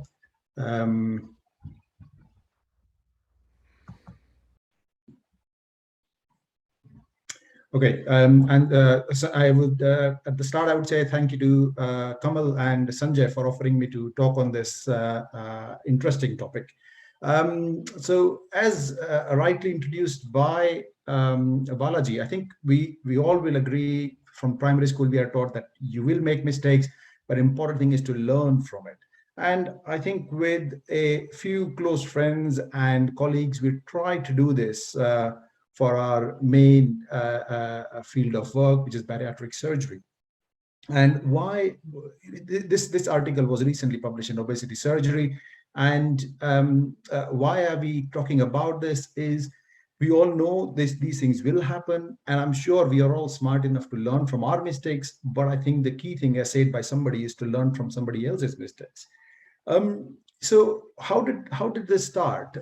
We started just to introduce what we have within the NHS, as we have a lot of international attendees here. We have something called as a National Reporting Learning System in the NHS. Hereby, anybody, any staff, be a surgeon, staff nurse, healthcare assistant, can report a critical incident that they feel may have compromised the patient care, safety, and may have potentially caused harm. This is done in a confidential manner by submitting all the information online. Now, these incidents are then critically reviewed, and when they come to think that, okay, this might have caused severe harm, then they could escalate to becoming a patient safety alert. And at that time, then these are widely shared by the central body throughout the NHS, which has hundreds of hospitals, as well as in the private sector.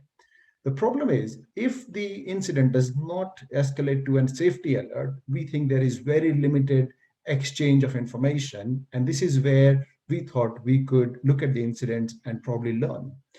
And we looked at bariatric surgery, and I think unsurprisingly, there were very few reports on patient safety in bariatric surgery.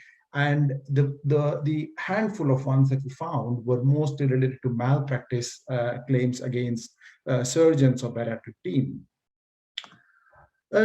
We all know that the number of bariatric surgery procedures is increasing, and we're all proud that we have raised the safety profile of bariatric surgery. We have favorable clinical outcomes. In the UK, we do just under 10,000 procedures annually, and as we are all aware, hundreds and thousands are done internationally.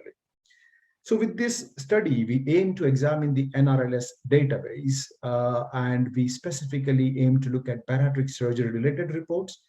We try to identify some learning themes and outcomes from the study. So what did we do? We retrospectively analyzed the NRLS database, and we had exclusive access to this national database, and it is from one of the biggest healthcare organizations in the world, the NHS. And we looked at over 15 years period from 1st April 2005 to 31st October 2020. The database gives us limited information. So we used several different keywords to cover different bariatric surgery, metabolic surgery, different procedures, and see what we got as a result. And then we tried to, the incidents we got, we graded them into severity based on our own clinical experience. So if something that would have caused mortality or significant risk of reintervention or readmission, or cause a protracted length of stay, we graded that incident as severe or leading to a severity score. The medium was anything in between, sort of, which did not meet the criteria of severe, but did alter the postoperative usual pathway. And anything below this was graded as low, where we thought there is a degree of potential harm, but it did not happen on this occasion. And then we also tried to categorize the incident based on which part of the patient care could be improved or could be held, not in a way responsible, but could be, improvised to prevent such things. So if there was anything with equipment failure or infrastructure or staffing issues, we graded those together in one category. Any errors with medication prescribing or administration were grouped as one. Anything to deal with communication or documentation was put together as one. And other category was related to clinical errors or technical issues, or where there were clear breach of protocol. Any incidents that did not sort of fit into any of these categories were graded as miscellaneous. So coming to the results, what did we find? We found 1,266 overall incidents. And as I said before, we had very limited information on a lot of them, but some we could not understand what was a clear learning point, and we could not analyze them further. And hence we had to leave them out.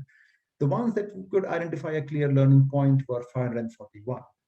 And then we sort of divided into preoperative, intraoperative, and postoperative to sort of mimic the patient's journey. And majority fell in the intraoperative category, which were overall 206 incidents and making up just over 38%. The preoperative incidents were 164, about 30%, and postoperative were 171, which is just over 31%. And if you look at severity, majority of the incidents were graded as medium severity, and there were 244 incidents there, and about 45% of the incidents. Unfortunately, about 150 fell into the high severity group, and which makes it 27%. And thankfully, about 147 were low severity, about 27% of the overall incidents. So if you look at the preoperative theme, we had 164 incidents in it, and we could divide them into 15 different themes. It's difficult for me to go into all the detail that we have published, but I'll try and pick up the salient points.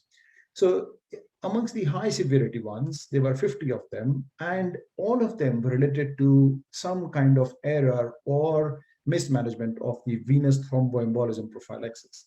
Whether the dose was incorrect or the duration was incorrect, but that was a problem. Now, what we have done is we had no recommendations from the NRLS database. So amongst the 5 authors who are all consultant surgeons in different units within the UK, we have tried to come up with some kind of recommendations. And here, I think we all agree that we should have a very clear protocol for venous thromboembolism prophylaxis for these patients, whatever suits for the individual unit and hospital, but it should be a very clear protocol. One thing that we've highly recommended is having a bariatric pharmacist from the start. It does help to plan the perioperative, a lot of medications as will come through, but especially the venous thromboembolism prophylaxis. If you look at again at the incidents that were as in medium severity category, again, they were mainly related to medication errors, whether it was in prescribing the patient's routine medications or perioperative insulin or anticoagulation or antiplatelet management. Again, I cannot emphasize more to have a pharmacist dedicated to bariatric surgery being involved right from the start. Thankfully, majority of the preoperative ones were of low severity, and a lot of them were related to infrastructure, such as HDU bed not being available, patient was listed for wrong procedure, I think mainly sort of miscommunication, or sometimes for a very high risk category patients, such as patients with chronic kidney disease, type 4-5, there was no clear plan. And we have made some recommendations. For example, I think the units who are now well established would agree that a majority of the bariatric surgical patients, they do not go to HDU. They do not need a high dependency bed. And with proper planning, staff training, the need for a higher level of care can be reduced. For wrong procedure, I think it's important that we have an MDT approach and senior surgeon consultants are involved, and to avoid any miscommunication, maybe have a electronic submission of forms or waiting list forms. I'll move on to the intraoperative category, and majority of the incidents were in the intraoperative category, about 206, and we could categorize them further into 27 themes. About a quarter of them, so 53 in total, a number were unfortunately high severity. And one of the one which can be quite stressful when we are operating is involving a tube within the stomach in the stapler. Now that could be an orogastric tube or sometimes a nasogastric tube or a temperature probe. Here, I think the key thing is, first of all, very rarely we need nasogastric tube or a temperature probe for bariatric patients. Orogastric tube is used by most surgeons, and communication is the key with the anesthetist, especially if you're operating with somebody who you normally don't work with. And it's important that they can also watch the screen when they are making any kind of maneuver to the tube, done under vision. And if there is any problem identified, they have to communicate with the surgeon rather than continue to push. Otherwise, it could also lead to, if you see further down, there have been reports of esophageal injury with orogastric tube. So it's down to communication and working as a team in theater. Secondly, there were these were the majority. I think about 17 incidents of these were reported. Then there were incidents like lost needle, about five of them. This can happen with any procedure, but with bariatric patients, it is very difficult to find the needle, even if we do an X-ray on them after that. And these are small needles used in laparoscopic surgery, can easily be lost. So care should be implemented. We've got to introduce them under vision, remove them under vision, and try and avoid withdrawing the needle from a 5mm port. There have been instances of when a gastric band has been removed, and it looked at once it was removed, there were missing parts of gastric band. There were incidences of broken instruments, like such as graspers, most commonly. And the advice here is that if we are using, if we will use these instruments, but they at the earliest signs of wear and tear, it's important to replace them. There can be a lot of torque doing bariatric surgery, and using worn out instruments can be dangerous. The further down below are thankfully very rare, things like specimens not being removed, like resected gastrojejunal anastomosis or parts of a sleeve stomach, and even a lost tonsil swab. I think this is down to communication again within theater with the scrub nurse, and any specimen that we're planning to remove should be included in the count. I think these things will not happen in open era because we remove the specimen straight away as soon as it is resected. But in laparoscopic surgery, we leave it till the end of the case, and hence these things can happen. Thankfully, these are isolated occurrences. Continuing with the intraoperative theme, the majority thankfully fell in the medium severity, and about 3/4, about 153, were in this category. Majority of them were because of unavailability or faulty equipment. So like graspers, ultrasonic shears, sometimes the operating table was not the right one for a bariatric patient. Again, down to infrastructure planning and making the right equipment available. A few incidences have been of patient slippage from the bariatric table.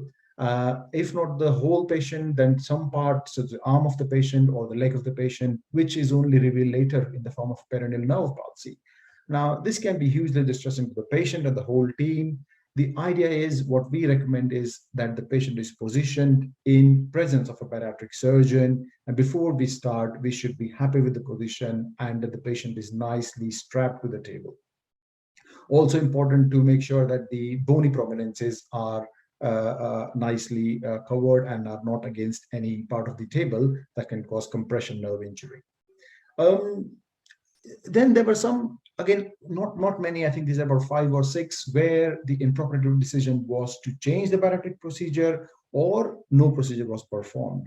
Now, this can happen. However, it is all down to communication and consent. Proper consent is important. It is rare, but it is not uncommon to be involved where plan was to do a gastric bypass and it had to be converted to a sleeve gastrectomy, or sometimes no procedure was performed. This could be because of adhesions or because of the state of the liver. But I think if it's patient is consented accordingly and well informed, it should cause less stress to the whole team and more importantly the patient. Stapler malfunction has been reported. Again, I think it's mainly down to staff training. The scrub nurse who's handling you the stapler should know which stapler is required by the surgeon. I think it can still happen. At the end of the day, it's a device. I think if it happens, our recommendation is probably get a colleague involved and see what their suggestion would be. Often this you may have to use another stapler, or very rarely you may have to undo the stapler and sometimes suture, but can be quite stressful overall. A couple of reports have been about incorrect part of small bowel anastomosis. Again, we can see how this can happen, but it's all down to staff training, especially when we have new members of the operating team commencing. So I think I'm running slightly behind, so I'll move on further. If you look at the post-operative theme, thankfully, not many high severity, about 47, and they were mainly down to inappropriate diabetes control in the post-operative period. There have been few instances of delayed diagnosis of an internal hernia or a slipped gastric band that have led to gastric necrosis. Few incidences of, again, in the post-operative period, of wrong medication being prescribed. And as I mentioned before, would reiterate again, involving the pharmacy, multidisciplinary approach, sometimes involving diabetologists, hematologists, is crucial to avoid such errors. Majority were thankfully of low severity where the protocol was breached, so patient was given oral intake that was not appropriate, or dietetic cover was not available. So based on this, overall, if I can summarize what we have done as the authors, we have suggested a proposed checklist. We have put this into action at our center, and this can be modified. All we have done is, based on the recommendations that I have been throughout the presentation, we have put them together as a checklist, and this can be used by relatively young bariatric units to then modify as per their local needs. Our study did have some limitations. As I said, the first and foremost is that we did not have all the information, and we have used our own clinical judgment to sometimes learn a learning point from these incidents and also come up with some proposed solutions. So clearly these are not being approved by an academic body. But the thing is, all the 5 surgeons were operating in different units, so there is some kind of justification for our proposed solution. There has been underreporting. I think the numbers are indicative. I'm fairly certain a lot of incidents are not reported, or sometimes even over-reported, so that can be an issue. Having said that, I think this is the first of its kind, and as I said, it's published in a peer-reviewed, the foremost journal in the world of bariatric surgery, obesity surgery, and hopefully the proposed checklist would be useful to new starters. And I would like to thank the whole team who was behind this study. A lot of them are faculty on this meeting, and also to the NRLS database who gave us exclusive rights to look at that database. And thank you so much.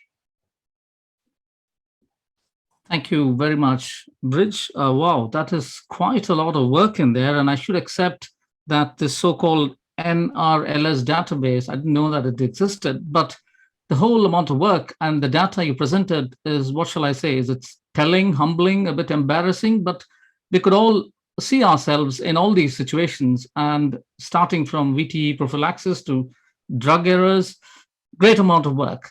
One thing I just wanted to comment on your last slide, wouldn't it be great to get this across your checklist into a wider platform, as you'd suggested? Have you done anything about it into bigger societies or something like that? So, Balaji, thank you so much for first of all. I think I agreed it was a mammoth effect, but it was all teamwork. And I think my dear friend Chetan Parmar presented at BOMS, and we are trying to. It is being talked about with the, it's a wider team. So we have to speak with all the MDT members, and I'm sure we can all learn from each other, and that's the whole idea. So yes, we are trying to create awareness, and this is probably the first step. So more to come, hopefully. Well done, and thank you. Thank you. Thank you very much, Richard, for that excellent presentation. I would also like to thank Sanjay and Chetan for the invite and brilliant conference. Thank you so much. Without much ado, I'd like to introduce Professor Jane Blaisby. Jane is a professor of surgery at the University of Bristol. She directs the Bristol Centre of Surgical Research. She is the chief investigator of NIHR HGA biband sleeve study. She also supports numerous other surgical trials, including Romeo and Sunflower, as she believes that designing and delivering large multi-center randomized trials is an important way of changing practice. Jane is today going to talk to us about why randomized surgical trials are relevant to clinical practice. Thank you, Jane. Thank you very much, and hopefully you can hear me. Good afternoon, everyone. Thank you for this opportunity to present to you. So, randomized trials and how they can be relevant to clinical practice. I'm going to discuss those issues and put them in the context of the biband sleeve randomized trial. So we all know, don't we, that randomized trials are the gold standard. They're at the top of the pyramid of the evidence base. They're the gold standard for comparing healthcare interventions, the gold standard method. We all know that. We're very familiar with this triangle and the fact that RCTs are at the top, and then systematic reviews and meta-analysis of randomized controlled trials. And that's fine. I think we accept that. But the question is for you, and I wish we were all together to really discuss this, but the question really is, do randomized trials, surgical trials, make a difference to clinical practice? And do they influence what we do? I would say that at the moment in bariatric surgery, I mean, it will vary slightly across specialties, but in bariatric surgery, I would say that the answer to that is no, they don't make much difference. And I'm going to explain why I think that is and think about how we can work together to change that. The reasons why I think surgical bariatric trials do not really make much difference for what we actually do is that new procedures are introduced, new bariatric surgical procedures are introduced, and they become widespread without trials, very few trials all the time. Surgeons do choose to do what they want and they carry on doing that. There's variation in practice. We select different patients for different procedures for our own individual reasons, but there is no sort of shared agreement in many ways.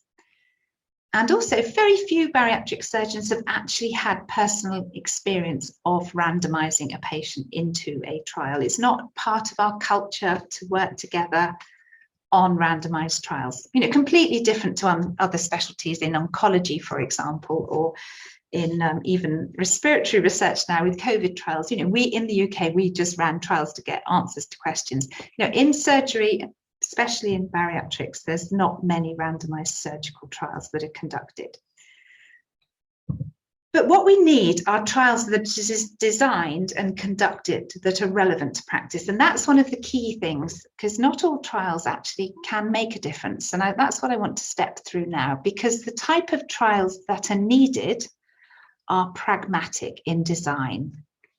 And this is a really key issue. What is a pragmatic randomized trial?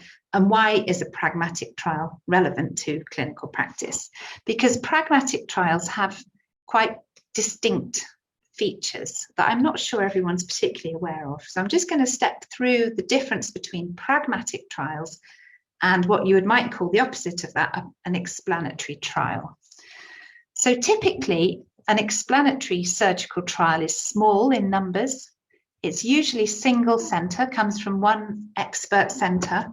The patients are highly selected, as opposed to a pragmatic trial, which is multiple centers, multiple surgeons, few patients are excluded.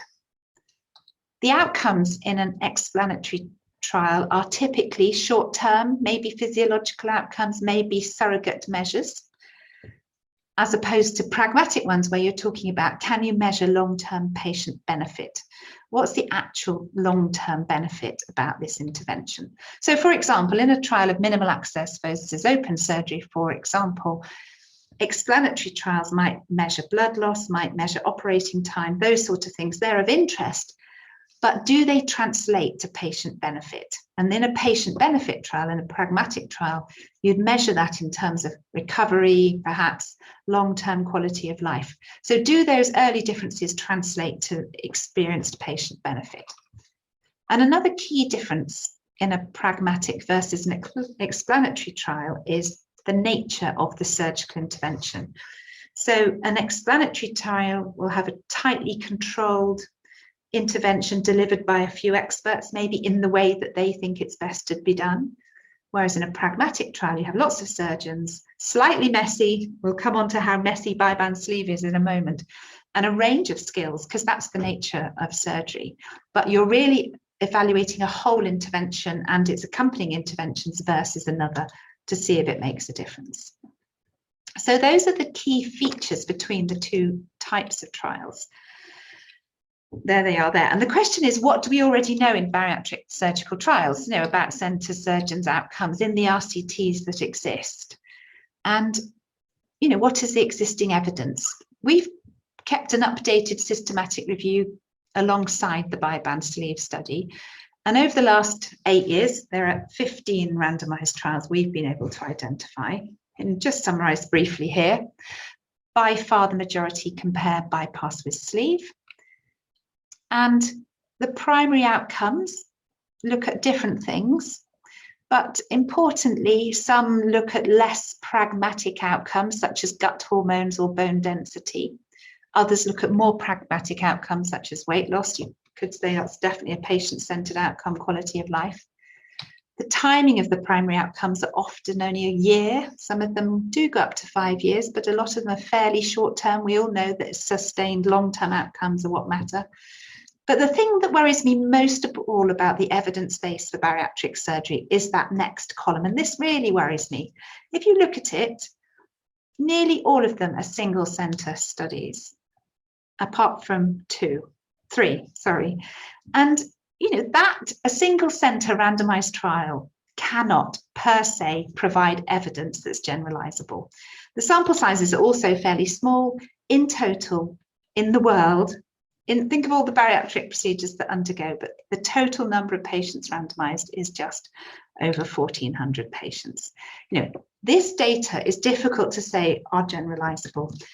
And that's what we decided to address. So nearly 10 years ago now, we sat down and designed what was originally the bi-band trial. And then we adapted it to become bi-band sleeve and have 3 groups. And we purposefully designed this trial to be pragmatic so that the results will be generalizable, at the very least to the UK. I mean, I would like to think they'll be generalizable further afield, but they're absolutely generalizable to the UK. And I'll explain to you why as we go through. So in 2013, we had this 2-group trial and we wanted the inclusion criteria to be wide, and we were aiming for, of all patients coming to bariatric surgical units, for 60% of them to be eligible to the trial. 60% is, you know, more than half of patients to be eligible, so the results would apply to most patients. The primary endpoint is at 3 years post-randomization, so it's a sort of moderate term. In the perfect world, you want a 5 or 10-year endpoint, but it's so difficult following up patients, so we've gone for 3 years, a combination of weight loss, of course, and a patient-centered outcome, an additional one of quality of life, patient-reported quality of life.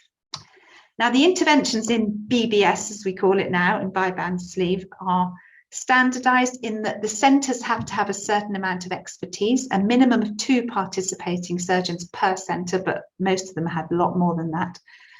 And the surgeons themselves needed to have undertaken a good number, but they weren't all necessarily experts. And we monitored key components of the interventions to keep it safe and to a standard, but we weren't strictly controlling them.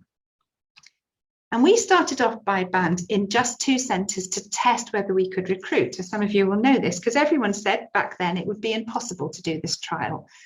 And so I really take my hat off to these guys here who look very young, these photos from a while ago, but they did it. They had a go at recruiting and we trained them. And initially, you can see that the first 3 months, they really struggled, but some training was provided because we audio recorded the consultations. We taught them how to balance the information about the procedures and explain clinical equipoise. And in the pilot study, they learned how to recruit. They learned how to give informed patient consent, not giving their own personal biases, but to explain what was known about the procedures. And after the pilot study, we demonstrated that a bariatric randomized surgical trial was possible. We then got the green light to go ahead and expand it. And at that point, sleeve gastrectomy was added to the trial. It was adapted to become 3 groups. And we extended it to a multi-center study, 12 centers, 52 surgeons. That's a good number of surgeons and a good number of centers. And this is what most of all makes it pragmatic in design. I really am grateful to all the teams involved in this study. It's been a 10-year piece of work, and whilst there are some surgeons and nurses shown there, there are loads more involved. But a big thank you to everyone, including Sanjay. There he is in the middle. So we were aiming for 1,341 patients. This is how we got on. So we initially screened all the referrals being referred to those hospitals, and that is nearly 7,000 patients were screened for eligibility. And as I said, we wanted 60% to be eligible. And in fact, at the end of the trial, we had 68% of patients eligible. So it's absolutely pragmatic with wide inclusion criteria. And of those, we managed to consent and randomize a third of them. That's over, 1,300, just over 1,300 patients. A third of those patients accepted randomization. That is amazing. This will double the world literature on randomized evidence for bariatric surgery. It's a very important pragmatic study. And you can see the list of the centers taking part there. We've completed recruitment. We've randomized all these patients, and we're now in follow-up because this recruitment was completed in 2019. 3-year follow-up will be completed on everyone by the end of next year. An exciting time that will be. How many have we managed to operate on? Well, thank goodness the pandemic didn't come till 2019, was it 2020? Because the majority of our patients had undergone surgery. Some have withdrawn, 41 are waiting around because of the pandemic, and some have crossed over. Now that's typical of a pragmatic surgical trial, that you may get 10% withdraw, you may get 9 or 10% who cross over, but in amongst the total number of nearly 1,400 patients, that's fine. It just means that the confidence intervals of the results will be slightly wider than we would have wanted them to be. We're still going to get good comparative data. I think the crossovers are really interesting, that these 107 patients, really interesting why patients did not accept their randomized allocation. 72 of them crossed over because of patient reasons. Might mean we didn't randomize them carefully enough, but you'll see that not everyone went from bypass to band. There were crossovers in all directions. And there were clinical reasons for crossovers too. Some occurred preoperatively. Those could have been avoided to have been more careful at the point of recruitment. The perioperative reasons for a crossover shown you there can never be detected preoperatively, and that'll always happen. But we're comfortable that 9% represents, it's still high scientific quality. Our co-primary endpoint of weight loss and quality of life, as I say, is measured 3 years post-randomization. And we've been struggling to get all this data in the pandemic, and also just because it's difficult to follow up patients post-bariatric surgery. But shown here by center, you can see we have 86% of patients with weight data at 36 months and 81% with quality of life data. This is good. We estimated our sample size on the basis that we had at least 85% with follow-up. We inflated the sample size to make sure we had those numbers. So provided we can maintain those figures, then things are looking as if the data from this trial will be reliable. How pragmatic is it? Well, I think I've already shown you, I think it's pretty pragmatic. I think we give ourselves a tick for its setting, lots of centres, lots of surgeons, few exclusions, patient-centred long-term outcome, interventions that are applied flexibly by multiple different surgeons. So we think that, will the results of bi-band sleeve influence clinical practice? Now, some of the surgeons in our trial think they won't, which they could well be right. But the results will be generalisable in the UK. They'll absolutely influence all future systematic reviews and meta-analysis. They'll provide the biggest box in those plots, whisker plots, to influence the final information. In terms of international practice, if the country has a healthcare system that has guidance, evidence-based guidance, such as we do in the UK with NICE, this study will influence that. But perhaps most importantly, we will have prospective comparative data on lots of different things, lots of different comorbidities and aspects of quality of life that will be able to, for us to communicate with patients about the relative impacts of the three procedures, so they can choose which ones they would want to undergo with actually comparative high quality data. Perhaps the most important thing about bi-band sleeve, and of course it depends on the results as well. I mean, you know, if the results show something shocking, goodness knows what it'll do to clinical practice. But the other thing is, and this is really important to me, the results of bi-band sleeve will, and the fact that bi-band sleeve has happened, will really influence research, bariatric research in the future. It will influence future trials. We have shown that we can work together to deliver these big trials. We have shown we can deliver protocols across 12 centres. We have shown we can follow up patients effectively. And that's difficult. Collaborating with people over a long period of time is just difficult because we're human beings. But if we can do it, we can answer important future questions. In future, we can make trials more efficient and faster. And, you know, we really do think that this is the way forward in order to get evidence-based practice. So a big thank you to everyone involved, and pleased to take any questions. Thank you so much, Jane, for the lovely presentation. Remarkable feat to get all those surgeons together to cooperate and to, you know, relay a sense of equipoise to our patients and remove our biases. Susan, why do you think, you know, that it's difficult to do RCTs in obesity surgery? I mean, is it that, you know, say if you were doing the study now, would it be a mini bi-band sleeve or something like that? Is the specialty evolving, you know, a bit too quickly, like, you know, an RCT giving us sort of old results, you know, that maybe at this point might not be, you know, sort of what we're doing. We know that right now the mini gastric bypass is the third most performed operation. What are your feelings? Well, I think you're saying what would be the next trial and how could we do it with mini bypass? I think that's what you're saying. It's a bit difficult to hear. What we would suggest is that the winner of bi-band sleeve, which we'll know next year, is compared with mini bypass in a randomized trial, because in a pragmatic design, because that's needed, I think. And we think we could do that quickly and efficiently, because we've all learned how to work together. We've learned how to randomize, and we've also learned how to collect data, and we would go for much less data and be more efficient about it. And because it's such a common operation, we actually think we could answer that in 2 or 3 years. But we know that our funding bodies won't fund such a trial until we've analysed the data of bi-band sleeve. Thank you so much, Jane. I'll leave it to Balaji to introduce Professor Sikora now. Thank you very much. It gives me great pleasure and privilege to introduce Professor Sikora, who is very well known in the circles of bariatric and academic surgery. Professor Sikora is a professor of surgery at Harvard. He is a the head of metabolic and bariatric surgery at the Brigham Women's Hospital. He has been the president of ASMBS in the past and is the president-elect of IFSO. It gives me great pleasure to introduce you once again, and off to you, Dr. Shikora. Thank you very much.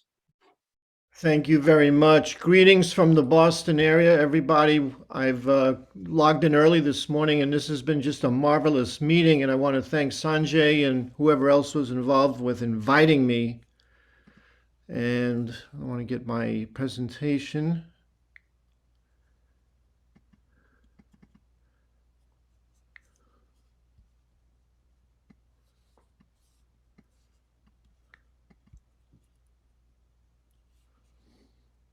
Sorry about that. I had it all lined up.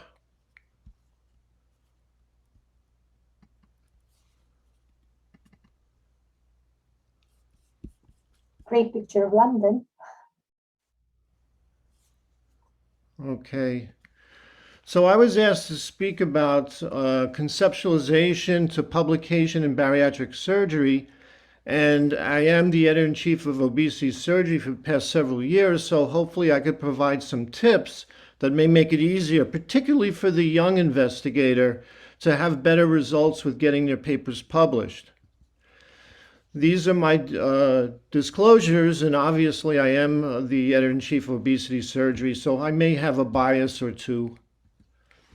Anyway, there are many reasons why it's important, particularly in academia, to publish. And number one, it's an important vehicle for dispersing medical knowledge from one group to the next, from one country to the next. And like the study you just heard about, the results of that study may have wide impact. But it's also important for one's own career. They used to say publish or perish. So if you want to move up academically, you have to build a CV full of publications. Now, what all of us learn the hard way is not all submitted manuscripts get published, and in some cases, only a small fraction of it. So hopefully this talk may improve the odds a bit, particularly once again for the younger investigators. Now, if you look at this, this is data from obesity surgery, and what you could see is from 2011, 10-year period to 2020, the number of manuscripts submitted for consideration of publication tripled. So we have a lot of papers coming through. And what that does is it gives us the opportunity to be a bit more selective in what we accept. So we won't accept mediocre papers anymore. We don't need to. We only accept those papers that are truly worthy of publication. And in the case of obesity surgery, it was 49% in 2020. So half the papers that come in are going to be rejected. Now, let's talk about what journals are looking for. It's no different than a magazine or a newspaper. We're looking for fresh, we're looking for new, we're looking for unique material that's going to be of interest to the readership of our journal. So it has to be something appropriate for bariatric clinicians. The studies that are important, such as your current study, and that will add to the published literature, would be something that we would really like to see in our journal. Articles that are relevant to the field. So we're not likely to publish a paper on, let's say, uterine changes related to obesity, or something that was done in a group of rats that isolated some protein that may be related to obesity. That's not of interest to our readership. Our readership wants to know about limb lengths and pouch sizes and nutritional issues. The study has to be well organized and well written with good proper English. And I can't tell you how many papers I send back because of poor grammar or because of poor organization, that they're hard to understand. And journals will have a number of article types to choose from. So you have to line up your article with one of the types. The most common is original contributions, which is basically a lot of the studies that you see in the journal, the clinical, and in some cases, a few basic science. review articles, which is a nice overview of a topic, and that's gold for a journal, those two types of articles, because they have a very good impact factor, and that's how journals are judged, by their impact factor. But there are other classifications. Let's say you wanted to put out an early release of some of the data from your study. Well, that may be a new concept. Or if you developed a very nice trick for preventing losing a piece of equipment in the abdomen, that could be new concepts. We do publish these other types, but once again, our money is on the original contributions in the review articles. We do not accept case reports because they have no beneficial impact when it comes to the impact factor. So, before we say another word, I have to stress this point, is that you must see what the journal wants of you in how you write the paper. And it's called Instructions for Authors. It will be different or could be different from one journal to the next. It could be a cumbersome process, but you must follow it, because if you don't put the paper together the way the instructions of the journal ask for, the paper is going to be rejected, even if it's high quality science. And what you see here on the left side is the different categories of the components of a good paper. And once again, this will vary from journal to journal to journal. The abstract, keywords, teaching points, and we'll talk more about that in a moment. What you see over here is relatively new, and that's what's called a graphic or visual abstract, which we've added, and a lot of other journals have added to the manuscript because they're easy to read and they're easy to get the gist of what's going on without reading through a lot of the wording of the other parts of the journal. So this is a nice thing, and it's been added so you can expect to have to fill that out as well. Now, let's talk about the components. The abstract is the most important part of the paper in my view, because that gets it to the next level or not. We get over 100 submissions monthly. I go through every single one quickly, look it over, and then decide whether to send it to an editor or to reject it. And it's on the strength of the abstract.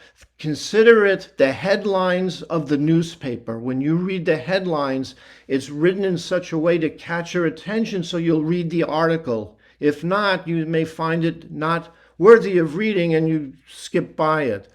The abstract needs to be well written. You need to wordsmith it, succinct and organized, and again, following whatever requirements of the abstract are demanded of you from the journal.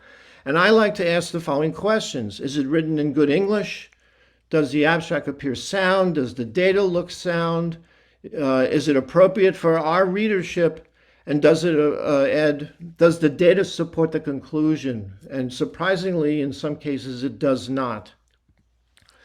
Now, we ask for a structured abstract, which means it's smaller, it's only 250 words, so you really have to wordsmith it. It needs to be right to the point, right on focus. And it has to have the following subcategories: the background, which is just why you're doing the trial or the study, the methods, how are you doing it, the results, and a little bit of a conclusion that you actually supported your hypothesis with your data or you didn't support it, etc. How about the introduction? Well, now that I caught your attention with my abstract, I have my introduction for you to read, and that too needs to be well written. You have to be careful what you say. You want to say it just right because you want to keep it brief.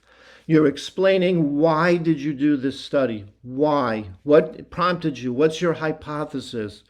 And it can include results from similar trials to support what you're doing, or to actually say that what you're doing is going to be, your hypothesis is opposite of what that past presentation suggested. And it shouldn't be very lengthy because, once again, the reader won't read it if it's long and boring. How about the methods? Well, the bottom line is that you need to describe what you did well enough that somebody else can pick up your paper, Follow your methods and get results similar to what you did so that it's reproducible. And that's very, very important, but you don't have to all-inclusive on your methods. You need to explain it enough for somebody else to follow what you did. And you need to have sufficient patient follow-up and sufficient power.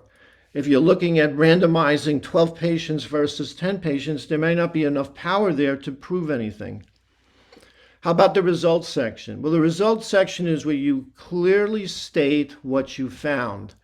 You found that your hypothesis, for instance, for example, was that sleeve gastrectomy was just as effective as gastric bypass for diabetes control. You studied it and you found that was exactly the case.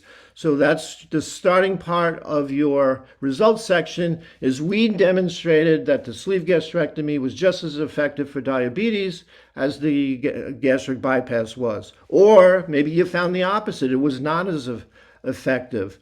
You don't interpret why in this section. This is only to say what you found. Your interpretation will come in your discussion. So hold the fort on that. The other thing is that tables, graphs, figures should highlight or help you present the data in an organized fashion. It shouldn't overwhelm you with many, many complicated tables and graphs, or what's in the tables and graphs are also in the results section, just written in longhand. You're just duplicating the same thing. So it should augment what you're doing, not duplicate. And here we get to the last major step, which is the discussion. And once again, you should state whether or not the hypothesis was verified. You should talk about it in the context of other studies, that a study by Shikora found opposite results. Here's why we think their results were opposite ours. Or the study by Dr. Jones demonstrated similarities to what we found, and the reason for that is the following. You need to explain from the literature a little bit of what's out there with the topic that you were studying. However, you don't need to write a huge textbook. You need to just have, once again, a relatively succinct and organized review of the current literature. Short and sweet. Now, as far as references, you don't need a zillion references, but you do need to reference every major scientific point that you cite, because it had to come from somewhere else and it needs to be recognized. It's best to do the most up-to-date references, but it could be an old reference because that old reference is important. For instance, it could be Walter Pori's paper from 1985 about diabetes and gastric bypass. So use your references to support the points you're making, but don't overwhelm us with 200 references, for instance. Now, what about ethics? Just like doing a study, you have to show high ethical behavior. You have to do the same thing with your publication as well. And I have to tell you that it's almost a yearly basis that we're uncovering some unethical behavior. We had it this morning in one of your earlier sessions. Yeah, almost done. Where one of the papers cited was a paper that was pulled from publication because of the data. So just to finish up, steps to publication: develop a good research question, research the topic, do your homework, make sure that it hasn't been written about 100 times already, write a good manuscript, submit the manuscript to the journal once it's properly written and following the instructions. And when it comes to the journal, then we first look at the abstract. We determine whether it's worthy of moving on and being looked at by the editors, or whether the actual paper is not appropriate for our journal and we will reject it. Those that get through to the editor will then come back to the authors, maybe for some revisions, etc. And the grounds for rejections are basically very straightforward. Not a good paper. The paper was poorly written. The material was not of any value to us. It was disorganized. The grammar was poor. Tips for improving success: create a good research project. Do your homework on it. Make sure that you're not repeating the work of others. You're adding to it. Make sure you write a good draft. And I believe having a mentor, somebody who's been down that road, has published before, who can look your paper over or join your project and help you go through the steps because they've done it before, is appropriate. And choose the appropriate journal.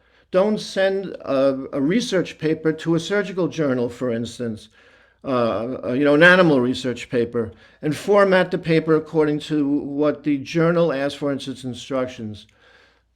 What to do if the paper is rejected? First of all, don't blame the reviewers. They're doing their job, and very often they're correct.